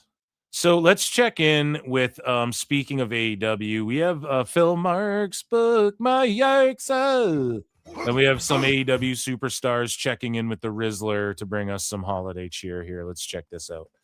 AEW Santa screen test, take one. All right, people, I need a Santa. Let's see what you got. Ha ha ha, amigo! Too friendly. Whoa, too scary. Ho, ho, ho! Oh, hey guys. Ho! Sorry, too fashionable. Santa Claus, you son of a bitch! Too retro. Let's go, Max. You're the best Santa Too alive. complicated. Oh, I know more than 3 of those. Too suggestive. How about this? The reason a lot of this shit doesn't work is because, God damn. God damn it. People don't know Nana, bro. You get what I'm saying? Like, people don't know, like Max going, I'm the best wrestler alive. People don't, or the best Santa alive, or whatever he's saying. People don't know that's his catchphrase. People don't know who the fuck he is. And then they just, in every AEW marketing campaign or see, I can't even go Christmas without fucking roasting AEW, but it's like, in everything they do, they can't help but just insert every single wrestler who Tony likes at the time. And it's just all only marketed towards their fans. Here's the problem. It's all only marketed towards their fans. Like, if you're a baseball fan and you see the WWE shop commercial come up, you are going to see the drip, see the way it's presented where, yeah, that's Jey Uso, but he's not just like doing, and maybe that's a bad example because everybody knows Yeet. They're doing it at fucking NBA games now and shit. But for instance, like, you see Jey Uso and he's in the commercial and he's not just yeeting during this Christmas shit because the WWE shop is like, well, even if you're a part-time WWE fan, like we want this to translate to people. Yes, we can plug our stars in there, but at the same time, like this isn't just only made for the sickos. When we want to do that, we'll have our truth come out and be like, hey, get you some WWE shop. I'm Truth Claws or whatever the fuck. You know what I mean? Like that's where you do that. Is like during Raw or whatever the fuck. You guys get what I'm getting at, right? You can plug anyone in there, and if they're just doing their gimmick, but no one knows what it is, it makes it seem fucking stupid. Now, like Brody King would work in there because he kind of has the big beard, and he could just be like, oh, and like that, they could just kind of be like, what with this guy? Like I could see that translating a bit, but Nana coming and just doing the swerve, it's like, what is this? Like, imagine you're not an AEW fan and you see this Christmas commercial. You're like, what? They just have this black guy dancing. Like, what's going on? You know what I mean? Like, whoa, I have no idea. What is the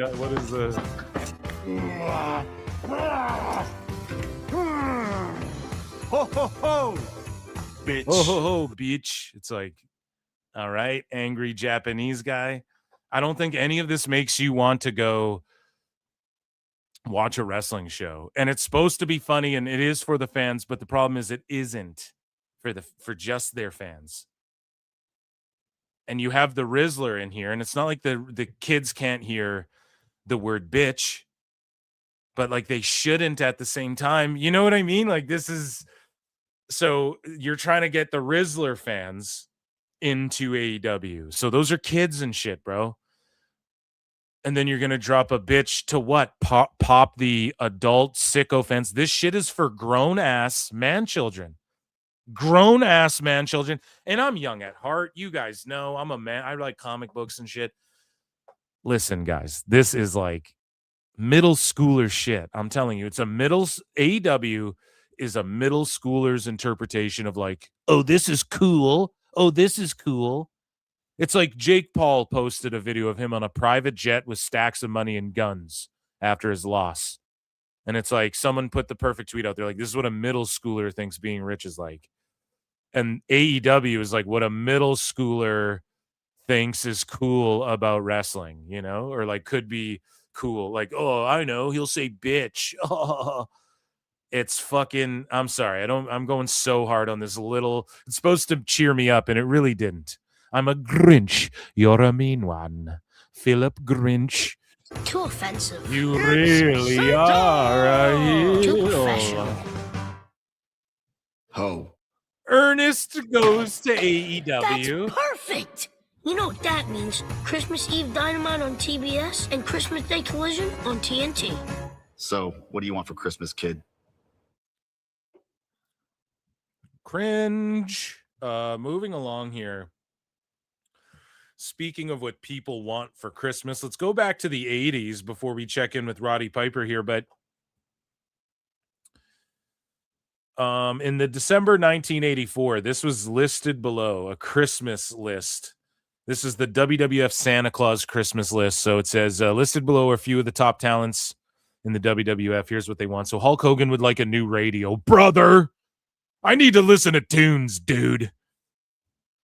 Jimmy Hart's got a hot new record out, Jack. Tito Santana would like to have a Valentine for Christmas, neatly tied in a small package.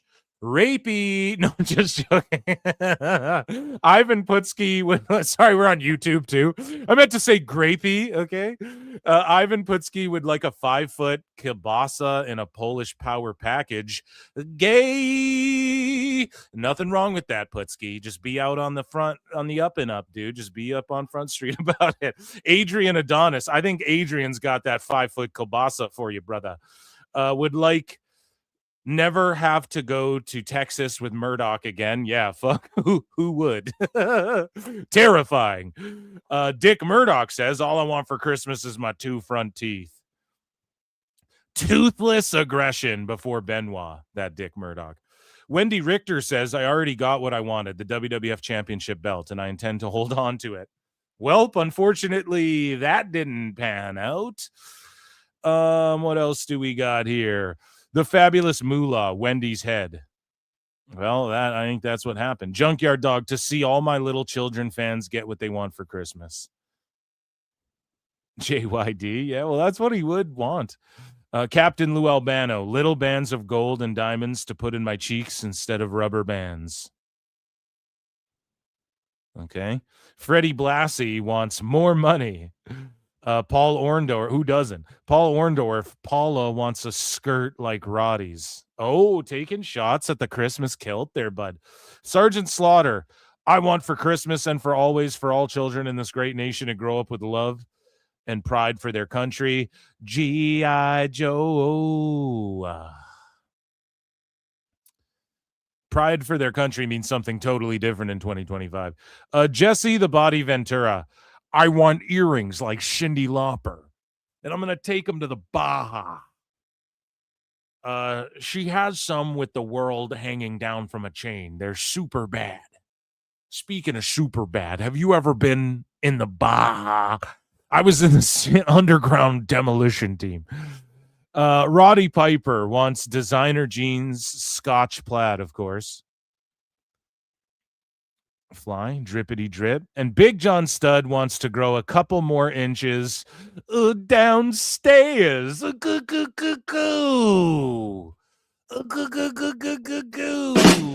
Christmas. We're having fun over here. Hit the like button.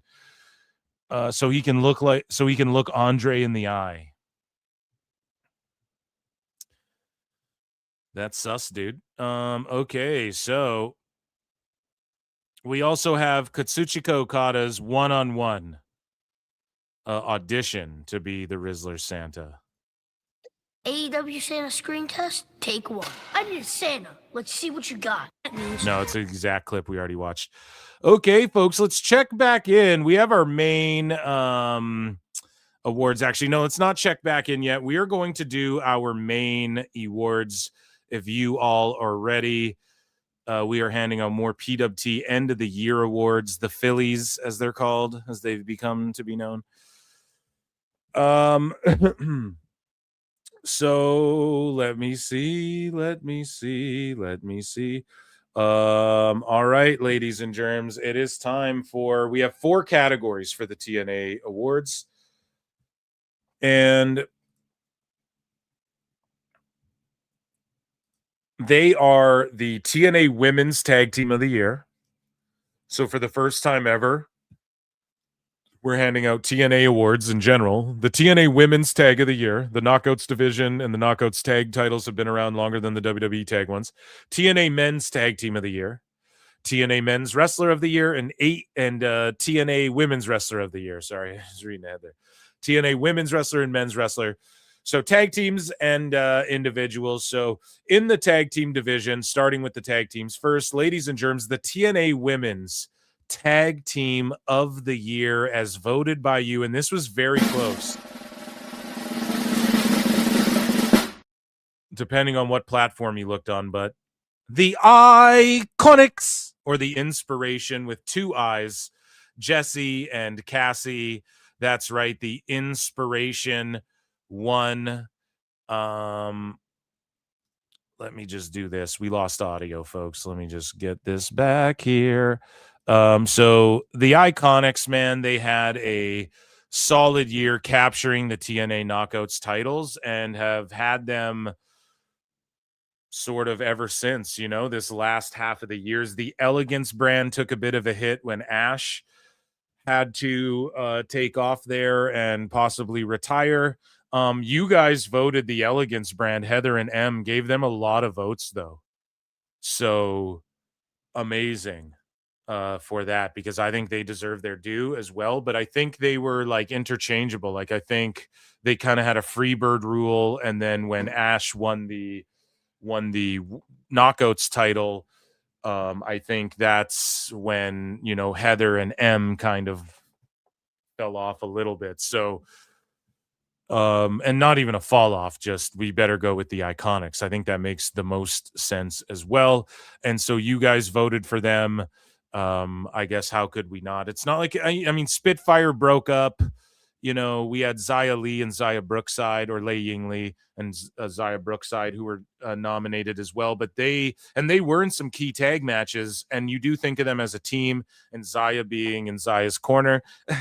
But I don't think they captured the titles. Like, I think those knockouts titles, you know, the Iconics, the Inspiration, people want to see them with them going into this TV deal and whatnot. So the men's tag team of the year. So not only are these gentlemen 2-time award recipients for the same category twice in a row, but they also doubled up like a Tony Khan double cup. They doubled up, Brian. And the winners of the men's tag team of the year, the Hardys, man, they also won. Not only did they win the other tag team of the year, but they also won the TNA tag team men's tag team of the year award, the first ever one. They're racking up the accolades here, and I mean, come on, man, they went back to TNA, won the titles, lost them to the Nemets, won them back, have had matches against all these teams, gone to NXT, defended them in other feds, carrying multiple tag titles. Again, going into this TV deal. Fuck, man. Jeff Hardy's so popular to this day. The Hardys in general, dude. Like, everyone loves them. They absolutely deserve this award for the tag team, TNA tag team of the year. So now we head over to the women's wrestler of the year. In TNA, and this one, I thought it would be a lot closer. I thought you guys would vote Tessa Blanchard a lot more. Masha Slamovich got like no fucking votes, even though she started strong. Just ended the year on a little bit of controversy, so maybe a bit of proof that not all publicity is good. But I think this is the right winner. I don't think there should be any other winner for this award, and it is for the Women's Wrestler of the Year in TNA 2025. She is Lei Ying Li, ladies and gentlemen, holding the title. I think they held the title. She held the title, not they, pardon me. I think she held the title twice this year, if I'm not mistaken, but they put it on her going into this big TV deal. I think she could have been something more in WWE. I'm not knocking them for that, though. Like, sometimes shit happens where you got to go make a name for yourself somewhere else, and she ended the year strong. She also was a factor in the tag division, like we talked about. She's also helping elevate Xia Brookside. She also is an insanely consummate professional that everybody, I mean, she's in the best fucking shape of her life. She'll shoot kickbox your ass out. She everything, man. She cries just talking about being the TNA champion. It means the fucking world to her. And they want to work with her, as they've said, for many years to come.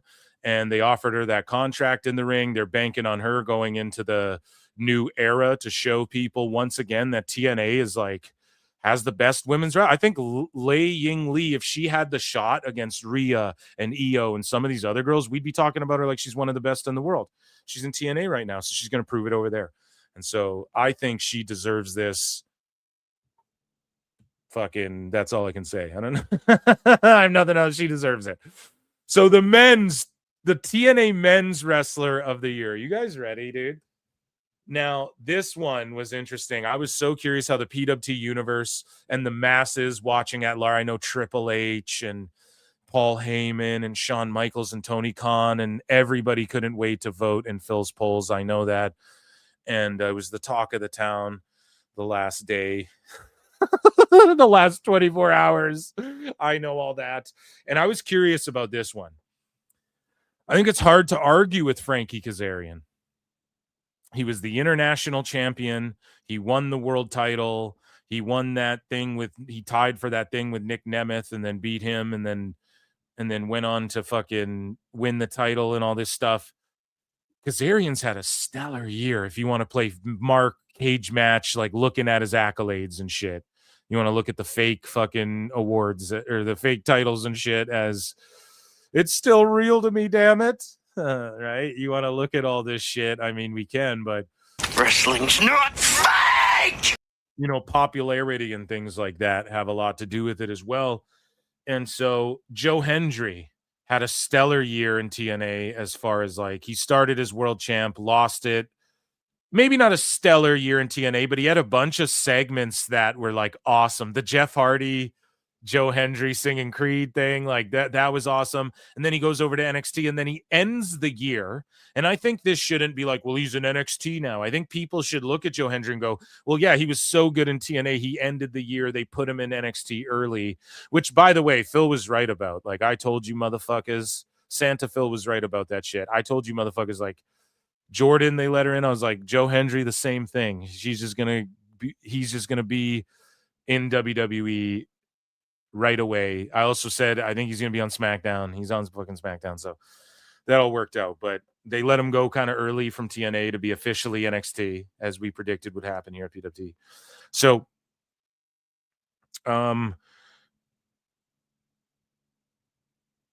with Joe Hendry, I think you could argue him as well, but the clear cut, like who everybody wants, the man of the people, the people's champion, won the world title, the man who won this award, without further ado, let me hit a fucking drum roll for this. The man who won it, who most deserves it. Mike Santana. I also put Leon Slater on that list as a nominee. He fucking deserves it too. I mean, just because he's X Division champion, he's had a stellar fucking year as a TNA talent, going on WWE shows, being promoted as this is a TNA X Division, walking out there with the X Division title, and Graves and Cole are talking about TNA because of Leon Slater on John Cena's final match. You guys know what I'm saying? Like, Leon really put TNA on his back this year. Easily could have won this award, easily could have won other breakout star. Maybe I need to add a TNA breakout star as well, but that's so much. Maybe next year we'll refine these. Okay. We'll figure it out. I refined them this year, I thought, but Leon deserves some accolades here too. But he really put TNA on his back, but the man of the people is Mike Santana, pure point blank. They need to put the title back on him. And yeah, Mike Santana is that dude. Leon Slater, I think next year we'll be getting all of the awards for everything.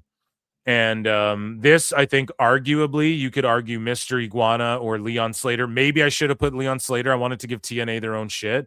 So maybe I botched, and we're going to honorably put Leon Slater on. We're going to hand the award out right now. Round of applause. He is our honorary TNA breakout star of the year as well. Maybe we'll add that.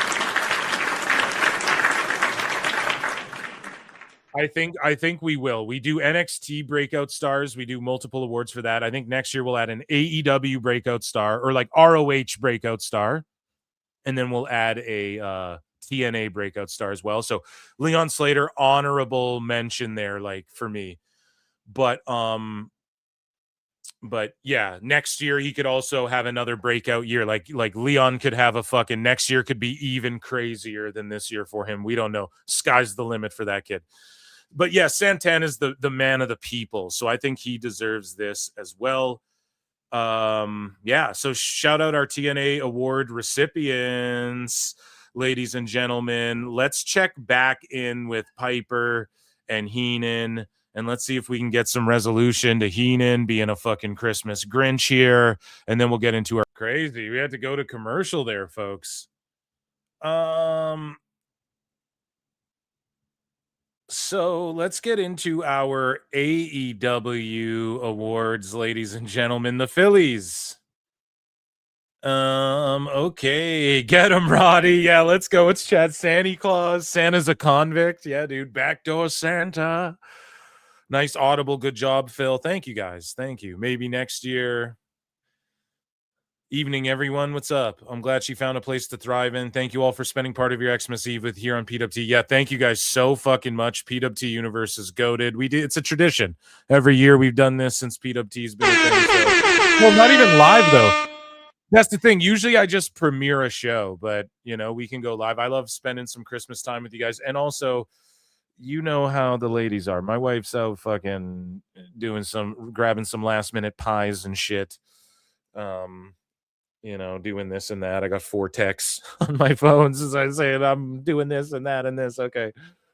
So that's how it is, man. It's last minute. People are doing their last minute. Dude, I was out last night and people were last minute shopping like crazy too. It was like, I don't know, man. Everything was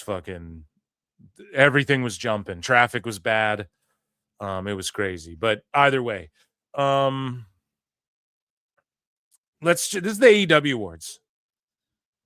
Okay, so the AEW Awards, of course, the best guy's Tony Khan. We know The best guy's Tony Khan. And the reason I don't do promotion or Booker of the Year is because that's the most subjective shit ever. It's the most subjective shit you could ever. You can't just say overall what's the best promotion. Well, the one doing the best and drawing the most money. It's that fucking simple because that's what the whole point of it is. You could say, well, what's the best indie promotion? Okay, we'll talk about that. And then TNA and AEW are on a different level. They're like doing their own thing where they're like a step above indies because they have TV and shit. You know what I mean? But no one's touching WWE. They had the John Cena retirement tour. Like, how do we really measure what the best, AEW didn't have the John Cena retirement tour, so I don't give a fuck. Yeah, but it wasn't booked that good. Yeah, but they sold out everywhere and you got to see John Cena for the last time ever. I don't get it. I don't understand how people can't. So Booker of the Year, I don't know. I like Joshi wrestling more than WWE. I'm not going to vote. I'm going to vote Stardom or whatever. Rossi Ogawa was in there with Booker of the Year against like Triple H one year and Tony Khan and shit. It's like, what? So yeah, Tony Pecan. That's right. Okay, so ladies and germs, we have our AEW awards. Are you guys ready for the AEW awards? I know this is what you guys Tony Khan. For. So we had 4 categories. Again, the AEW Men's Wrestler of the Year, the AEW Women's Wrestler of the Year, AEW Men's Tag Team of the Year, and AEW Women's Tag Team of the Year. Next year, we'll add the Breakout Star. We'll name a Breakout Star here. We'll name an honorable one. First time men's and women's tag teams are separated as well. Like last year and the year before, the AEW tag team in general. We just said AEW tag team, men's, women's. Same with WWE because WWE wasn't really cooking with their women's tag teams. They have been for a while, but like not as much as they have been lately. And the AEW women's tag team division didn't even exist until the end of this year. So it'll be kind of easy to figure out who's going to win that award. So making like a Christmas turkey, I'm going to start my way at the bottom and work my way to the top here. On this list. So AEW Women's Tag Team of the Year as unanimously voted by you all. And this is the only choice, even though their booking's wonky, even though their friendship doesn't really make much sense. If it was like Statlander, it would make more sense. But again, it's just like women are friends. So this is your inaugural PWT Women's AEW Tag Team of the Year and inaugural AEW Women's Tag Team Champions, the first ones ever, the Babes of Wrath. I think it's obvious they need to win, or that they should have won this. And congratulations to them. Round of applause. And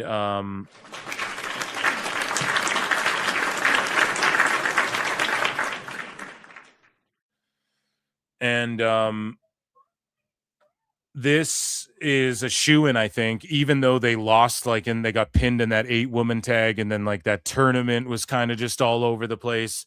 They're the inaugural, they're the first ever. Like in 100 years, if this shit exists or not, you'll look at this Fed that for sure had a significant impact in the landscape of pro wrestling. But people will look at AEW and go, the Babes of Wrath were the first ever of these champs, right? So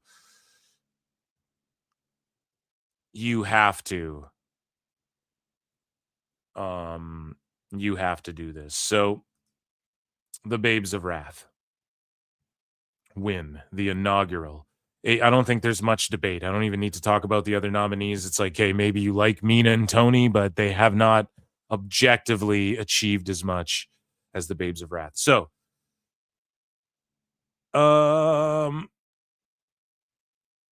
let's get into the next category, folks. I'm just getting images pulled up here. Ladies and gentlemen, this is your men's tag team of the year. Are you guys ready for the men's tag team of the best year? guys, Tony Khan. And this one I was kind of shocked by. I'm not going to lie.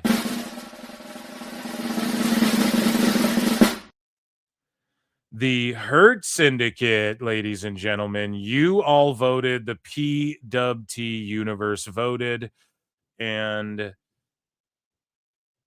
you guys agree that the Hurt Syndicate deserved to win this. Now, they were up against some other teams like Brodito, who that was my personal vote. I think that they won the titles, had good matches against some like prominent names, I guess, getting the victory. They did lose the titles, but they out of nowhere kind of caught heat, and like Brodito's more interesting than fucking FTR, guys. Are we all on the same? Like, I love FTR, but they were 23 is when they peaked, and they've just been kind of going downwards ever since. So I just think that Hurt Syndicate, I mean, they beat Private Party to start the year off, and then they went on and, defended the titles for a little while, ended up losing them, but they also were key in the trios division and whatnot. So, I mean, I guess, right? Did they win the trios titles as well? I don't think they won those. I can't remember if they... No, they didn't win those yet. They probably will. They did that shit with MJF, but they were like active in the tag division and active in the trios division and whatnot. So, okay, you guys, because like, do we start handing out trios of the year awards in AEW? Like, come on. Oh, come on now, Phil. That wouldn't be very, very fair, taking up everybody's sweet time like that on Christmas Eve. But, they just had good matches, and they were those dudes, and I'm okay with it, and the thing with Brodito is the same argument. Like, okay, well, they won the titles and they just had some good matches or whatever. Okay, Lashley and Shelton are like big names. Lashley, you could argue, maybe not household, but like a big star, like casuals know who Bobby Lashley is.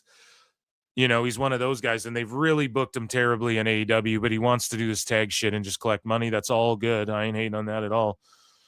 But yeah, I mean, you guys voted, and you voted unanimously, like across the board. It was like Hurt Syndicate is who y'all thought were the tag team of the year. So let's go with that. And shame on, not shame on Private Party, shame on Tony Khan for Private Party.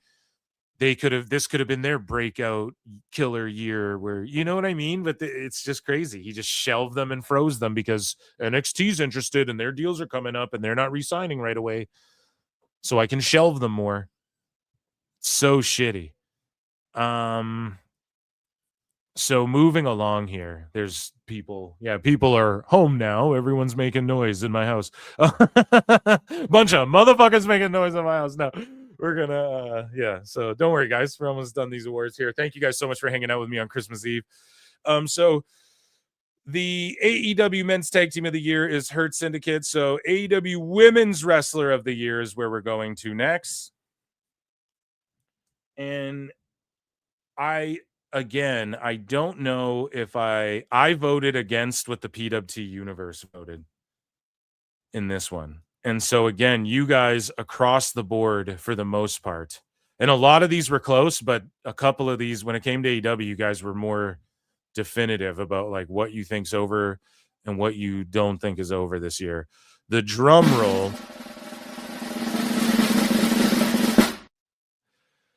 For Toni Storm, she wins this award again, back to back. She's going back to back. Okay. So she went back-to-back winner of the AEW Women's Wrestler of the Year 2024 and 2025. And I disagreed. I honestly thought that, and you guys can hate on me for this, but I thought it was Monet. I think Monet. Listen, like, if we're doing the kayfabe thing, she's fucking. She won 1 billion titles. If we're doing, like, her work even outside of AEW a little bit, which I didn't factor in as much, but she has helped elevate some of these indies or whatever. She's lost to people like Alex Windsor and Statlander and Tony Storm. She's also had this year she beat Jade Cargill's reign as TBS champion. So she is one of the highest paid, if you guys want to go for a shoot, brother, she's one of the highest paid women's wrestlers probably in the world. I personally was going with Monet. I'm just because this is the PWT Awards. We factor in kayfabe. We factor in. Sometimes in life, you got to be a hoe. We factor in the shoot work. Yeah, so that's who I would have went with. I just don't think Tony to me kind of got played out. Tony got kind of repetitive. This tag team, I think, is kind of winning me over again. At first, I was like, ugh, but I like when Mina's doing her own thing, though. But Tony kind of just got silly there and relied on, like, pussy staples and, like, hardcore matches and shit. Maybe that's why some people voted her up there. But for me, it got too. Someone needs to be there to reel people in. Like, it was funny to let her go off and be wacky and crazy for a long time, but then at some point, you have to reel it in a little bit and find that fucking pacing. And for her, they just let her go and go and go and go and go, and it's just it's too much now. But that's totally fine if you guys disagree with me on that. You guys voted. I would have voted Mercedes Moné, but again, I factor in. I'm a sicko, dude. I factor in some of that sicko shit like cage match ratings and whatnot. And then surprisingly, you guys voted for the AEW Men's Wrestler of the Year. And this is our guy. This is our fucking guy right here, buddies. And this was unanimous as well. You guys voted for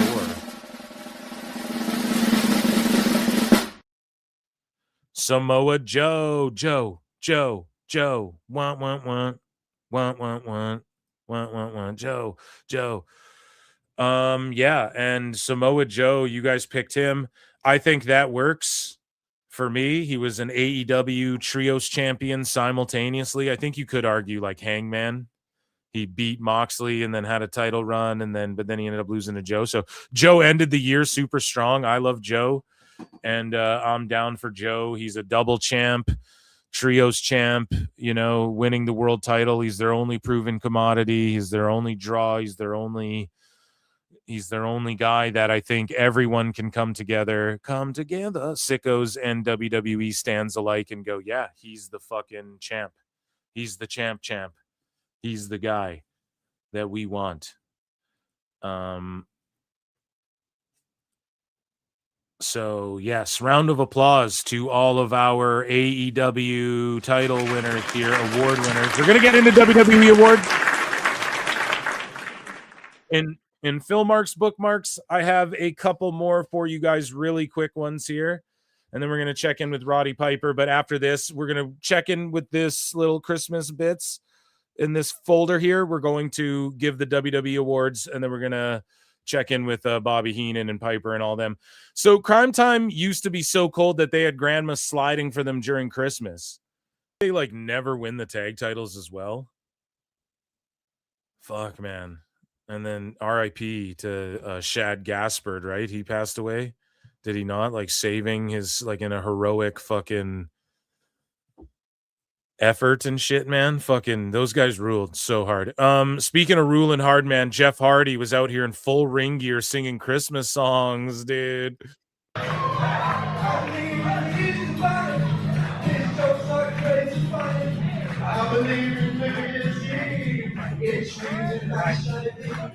I believe in Santa Claus.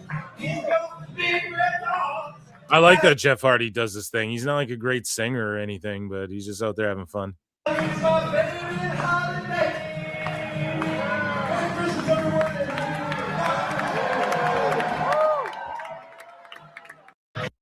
Dude, Jeff Hardy rules on so many levels.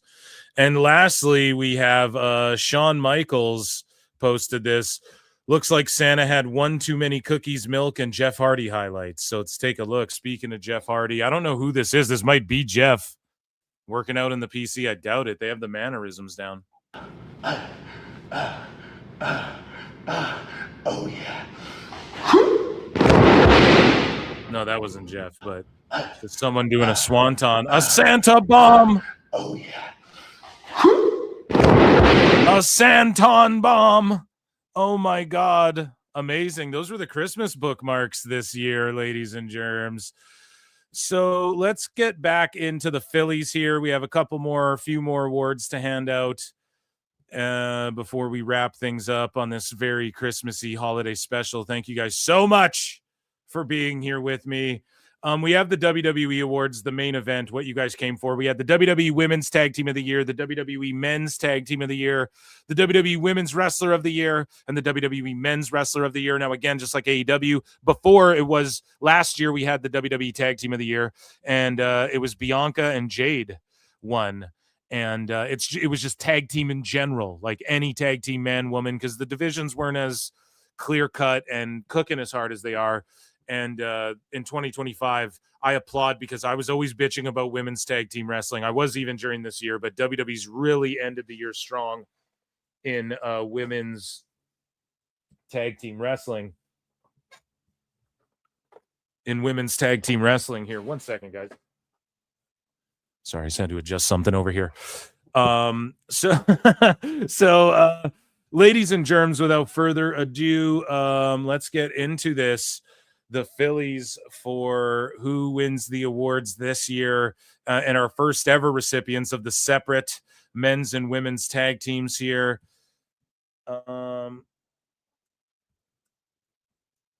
So the winner for the women's WWE Tag Team of the Year is voted by you, the PWT Universe. Boom. Alexa Bliss, and I didn't give them a drum roll, but we'll give them an air horn. Alexa Bliss and Charlotte Flair. Now, we need to give a very special round of applause and nod to Raquel Rodriguez, who was nominated twice, guys, in the same category for her time with Liv Morgan and then Roxanne Perez as well. So Raquel Rodriguez is like an honorary mention as like an individual who stood out as a tag team partner with two different teams, was champion with two different people and cooked with both of them. You could even say Roxanne and Raquel were going harder than Liv and Raquel. And now we have Liv and Roxanne together going into the new year. So we'll see how that plays out. But Charlotte Flair and Alexa Bliss, two goats, two individuals, bring tremendous star power. They did the played out fucking, hey, we're friends, but we're not really friends. And the way they did it, and I kind of enjoyed it, and because they're so good that they both can pull this off. Like, it's hard for people in wrestling, it's hard to pull off when it's like really on the fucking nose sometimes, you know, like people go, oh, this was too like obvious, it's got to be, where's the nuance and shit. And they took the whole like we're not really friends but we're friends thing and really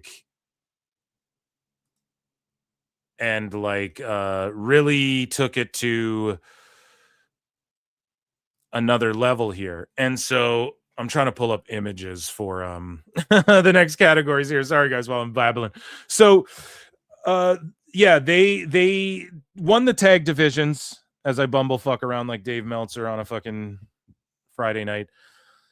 They won the tag titles. They had a good run with them. They had key title defenses. And Raquel also did good shit, and they had some key wins. But I think you guys voted right on this. They helped elevate the tag division. They lost the titles to help. I mean, this belt gets fucking hot potatoed around. That's what's going to happen. The frenemies gimmick. Yeah, sorry, as I fucking dwelled off. the frenemies gimmick has been done to death, but they did right on the nose with it, and then they got it over in that way. Also, Bliss ditched the Lily doll, which I think is key because it's so cringe. Her and Charlotte walking around with that doll, like it was fucking cringe as fuck. Anyways, so moving along, that was your PWT WWE Women's Tag Team of the Year. Moving along now to the Men's Tag Team of the Year. Drum roll, please, Lex.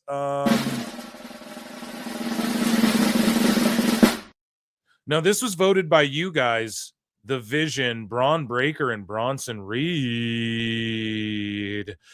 Are you sure about that? Now, I'm going to argue here, dude. Some people were mad that the Street Profits weren't in any category, or weren't in this category, like nominated, and they spent most of the year as champs. And it's like, that's why, man. They fucking, or like, yeah, weren't they champs for like a chunk of the year? Bro, they fucking, it was not memorable. They stayed the same. Then they disappeared. There's no movement. There's no character development. There's no amazing storylines. There's no anything with the Street Profits. They floundered and then they disappeared. So no, they don't get nominated. Wyatt Six went to AAA, won the WWE titles, won the fucking AAA titles. They did everything, okay? So they get nominated. Who else? Styles and Dragon Lee. Why? Because the people are like, dude, they're so good together. They ended the year on such a high note. They're elevating the tag division on Raw when it's kind of been floundering itself. So I totally get why people might be like, the Street Profits should have been there. Now, I'm not hating on the Profits, but you guys know, like the last 2 years, if you listen to the show, I've slowly been like, fuck. I've slowly been like, dude, they've fallen off. Like I thought they could both have great singles runs. Even Angelo Dawkins. I think he could have a great singles run as like a heel, dude. And they haven't done any of that.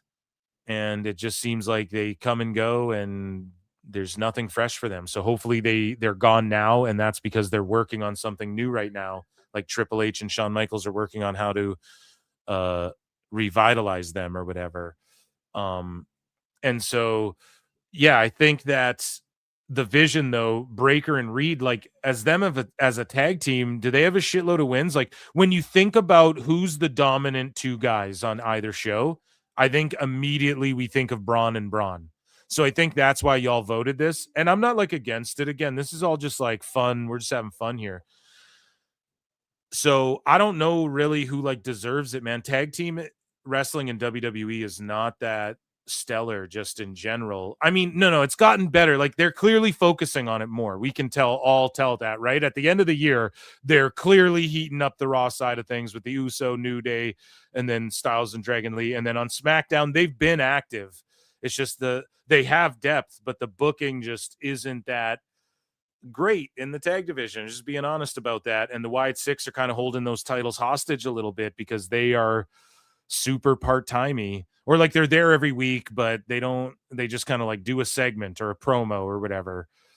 And they're not like always there all the time. And I understand going in the new year, like hopefully, the Rotundo family, all their health and everything is all good going into the new year. On that front, you know what I mean? But at the same time, like they're still an attraction. Like even without that being the case, they're not there. They're not all the time like having matches and shit. They're kind of just like the special attraction. They don't necessarily need the titles. We'll see if the MFTs get them. I don't know. There's a lot to look at there, and it's interesting. They're clearly cooking more with the tag divisions and shit. But Breaker and Reed, like they should win them. They should be involved in this 4-way kerfuffle for the tag titles, maybe. I don't know if they necessarily deserve it, but they're who you think of. They're the most destructive tag team. So there you go. They won them in 2025. The WWE Women's Wrestler of the Year. Are you guys ready? I think this was the most shoe-in of any award on this entire fucking thing. We've handed out 100,000 fucking meaningless awards today. On this whole thing, this woman here deserves this award. Hands down, there's no other person to give this to, period.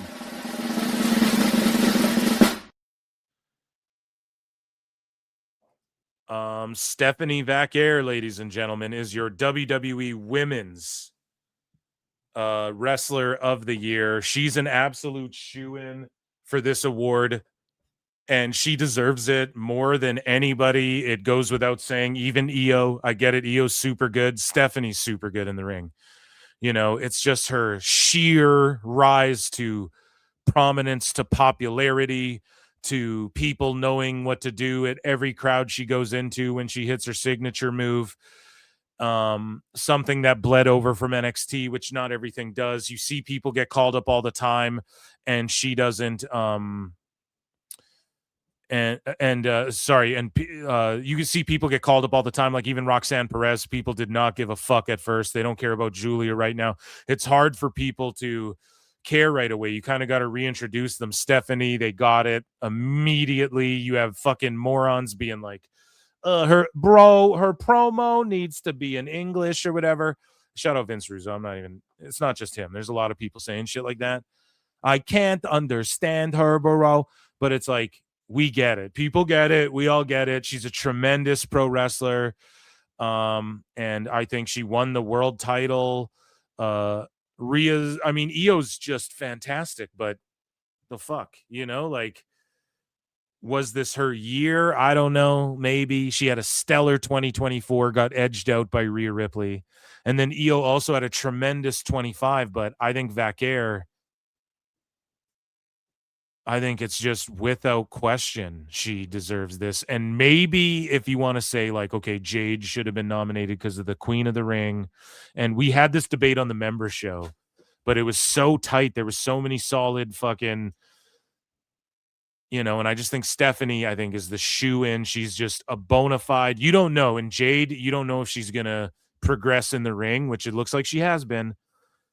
You don't know if the booking's going to be all right for her. You don't know how long she's even going to do this shit before Hollywood comes knocking more than WWE. You don't really know. With Stephanie, she's a for-lifer, and she's just one of the best in the world. I think this year is a shoe-in. She won this award. Now for the men's. Now, this is what's so crazy to me. The men's Wrestler of the Year 2025 in WWE. This is the main event. This is what you guys all came to see. I'm not going to even waste time. The drum roll after the picture. It's fucking John Cena, guys. It's the GOAT. And you guys voted, and I'm so happy you did because it's easy to go, it's easy to say, like, Cody Rhodes is the WWE champ and he won it twice and whatever. Cena did everything there is to do and had the most memorable matches in WWE this year. I don't give a fuck. Now, yes, was the Bloodline match or whatever with Rhodes and Roman and all that shit, was that spectacular and memorable? Yeah. We're talking this year. And we're talking, he was a part of that. We're talking, he's been a part of the biggest heel turn of the year. Some of the craziest moment, him and AJ Styles was like match of the fucking year, in my opinion. Maybe we should vote on match of the year next year too. I don't know. But to me, like, that was match of the fucking year. Even his retirement match, the heat it got Gunther, that he's carried over on these last couple Raws. And that was an awesome match too. Like, it kind of, with the sleeper, it was just an emotional roller coaster, which is what Cena's a master at.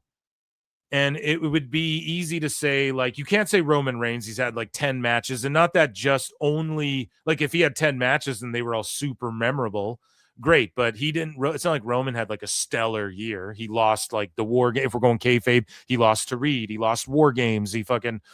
There's like, you could chalk it up certain ways. CM Punk, I think, is a good, like, I could see some people, and how crazy is it? It's 2025. We're talking about Wrestler of the Year, Cena and Punk, dude.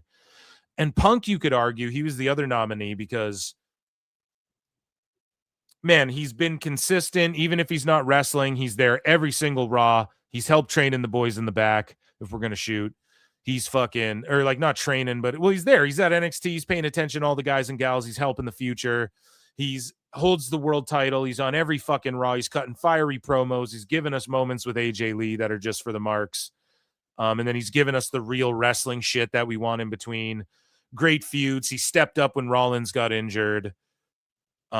See, some people are saying Bex for the girl. No. Hey, Becky Lynch was nominated over Jade. She was nominated, and we deliberated over this. Become a member, 99 cents. On Member Monday, we deliberated over the nominees. And I was like, yo, Becky took my spot for Jade. Like, I had Jade in there, but Becky took it. Trust me. But we're not talking about that right now. But Becky crushed this year, dude. I agree with you fully. So I don't know if I brought that up. I don't think I forgot to mention that. Sorry. I've been doing these long rants for each fucking category. But Cena knocked it out of the park, okay? He was the draw. He helped, everyone thanks him for the houses. He had the fucking merch. He was the WWE champ. Not only that, you want to talk kayfabe accolades? He became a Grand Slam champ, won the IC title this year. Finished the year by becoming a Grand Slam champ, buddy. He fucking crushed. Cena crushed this year. Every promo. Oh, the heel shit was whack. It was a moment. It wasn't good. Okay, but the worst shit in wrestling, the shit that people are saying wasn't good or booked well or Cena, whatever the fuck, or he switched back too fast, whatever the fuck. It was the biggest shit that anyone was talking about in wrestling all fucking year, melting down every single day, every single week about the heel turn, and then the fucking babyface turn back, and then fucking him losing the last match. It's all anyone could talk about. We're still fucking talking about it. Okay, so Cena, who, by the way, was inducted into the PWT Hall of Fame. I think like the first ever year I did it, we did the PWT Hall of Fame, which was like a few years ago.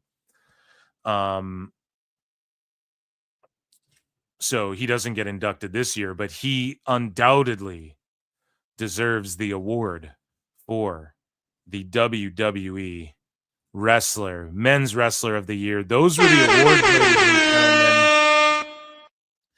And we have two more that you guys don't get to vote on, and I'm not even going to talk about them that crazy. I'm just going to tell you who the fuck they are. And so in 2025, I always just pick two people that I induct, quote unquote, into the Hall of Fame.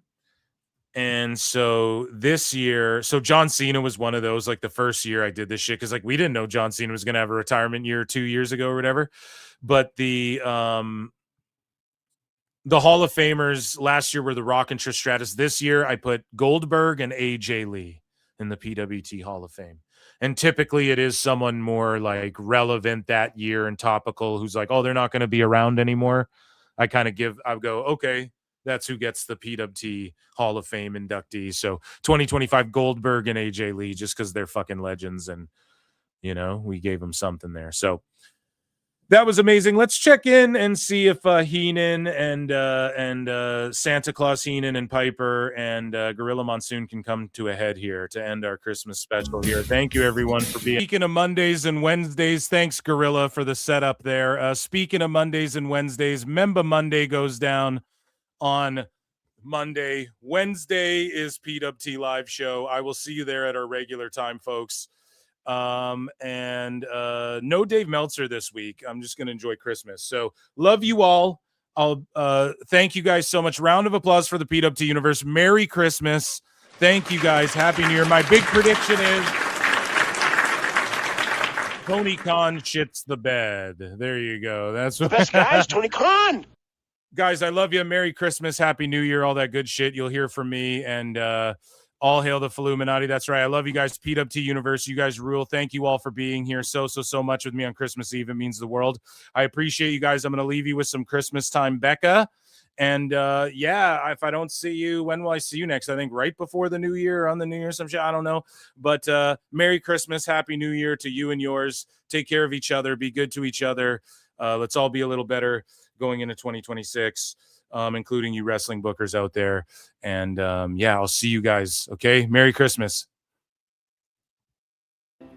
Silent night, holy night. No, I don't think that this is really gonna work. Coral, could you hit the slay button? Coral. Silent night, holy night.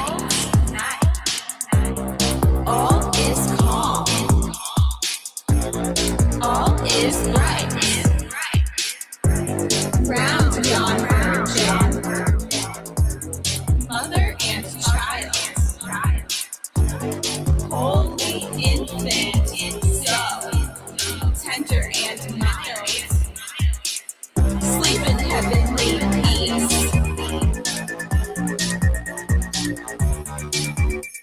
Sleep in heavenly peace.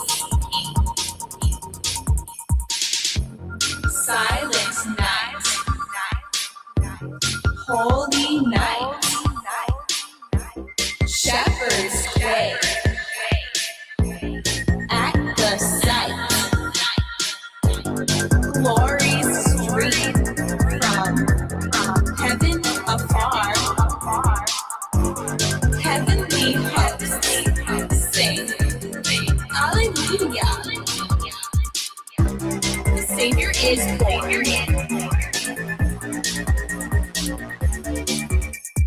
The Savior is born.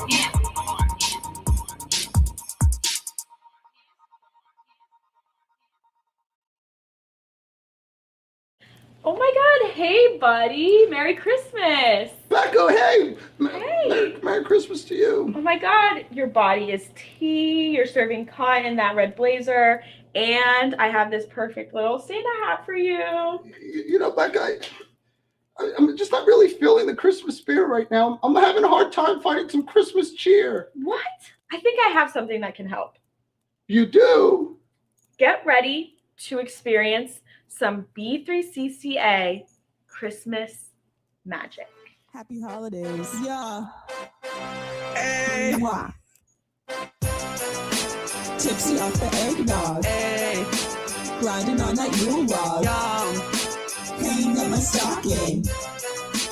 All the girls are watching. Joy to the world. It's B3CCA. Let earth receive my songs. Yeah. Let everyone listen to my songs. If you don't like my songs, then you are dumb and wrong.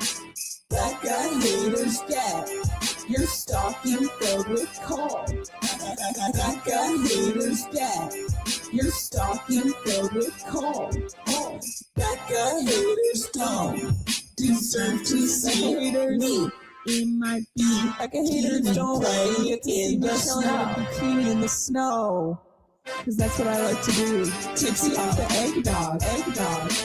Grinding on that Yule log. Hanging up my stocking. All the girls are watching. Joy to the world. It's B3CCA. Let earth receive my songs. Yeah.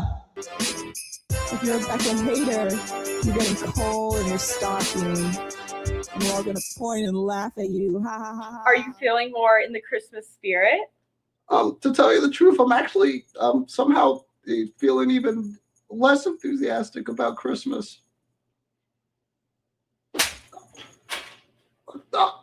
Buddy, you're a fucking dumbass. Wish me Merry Christmas!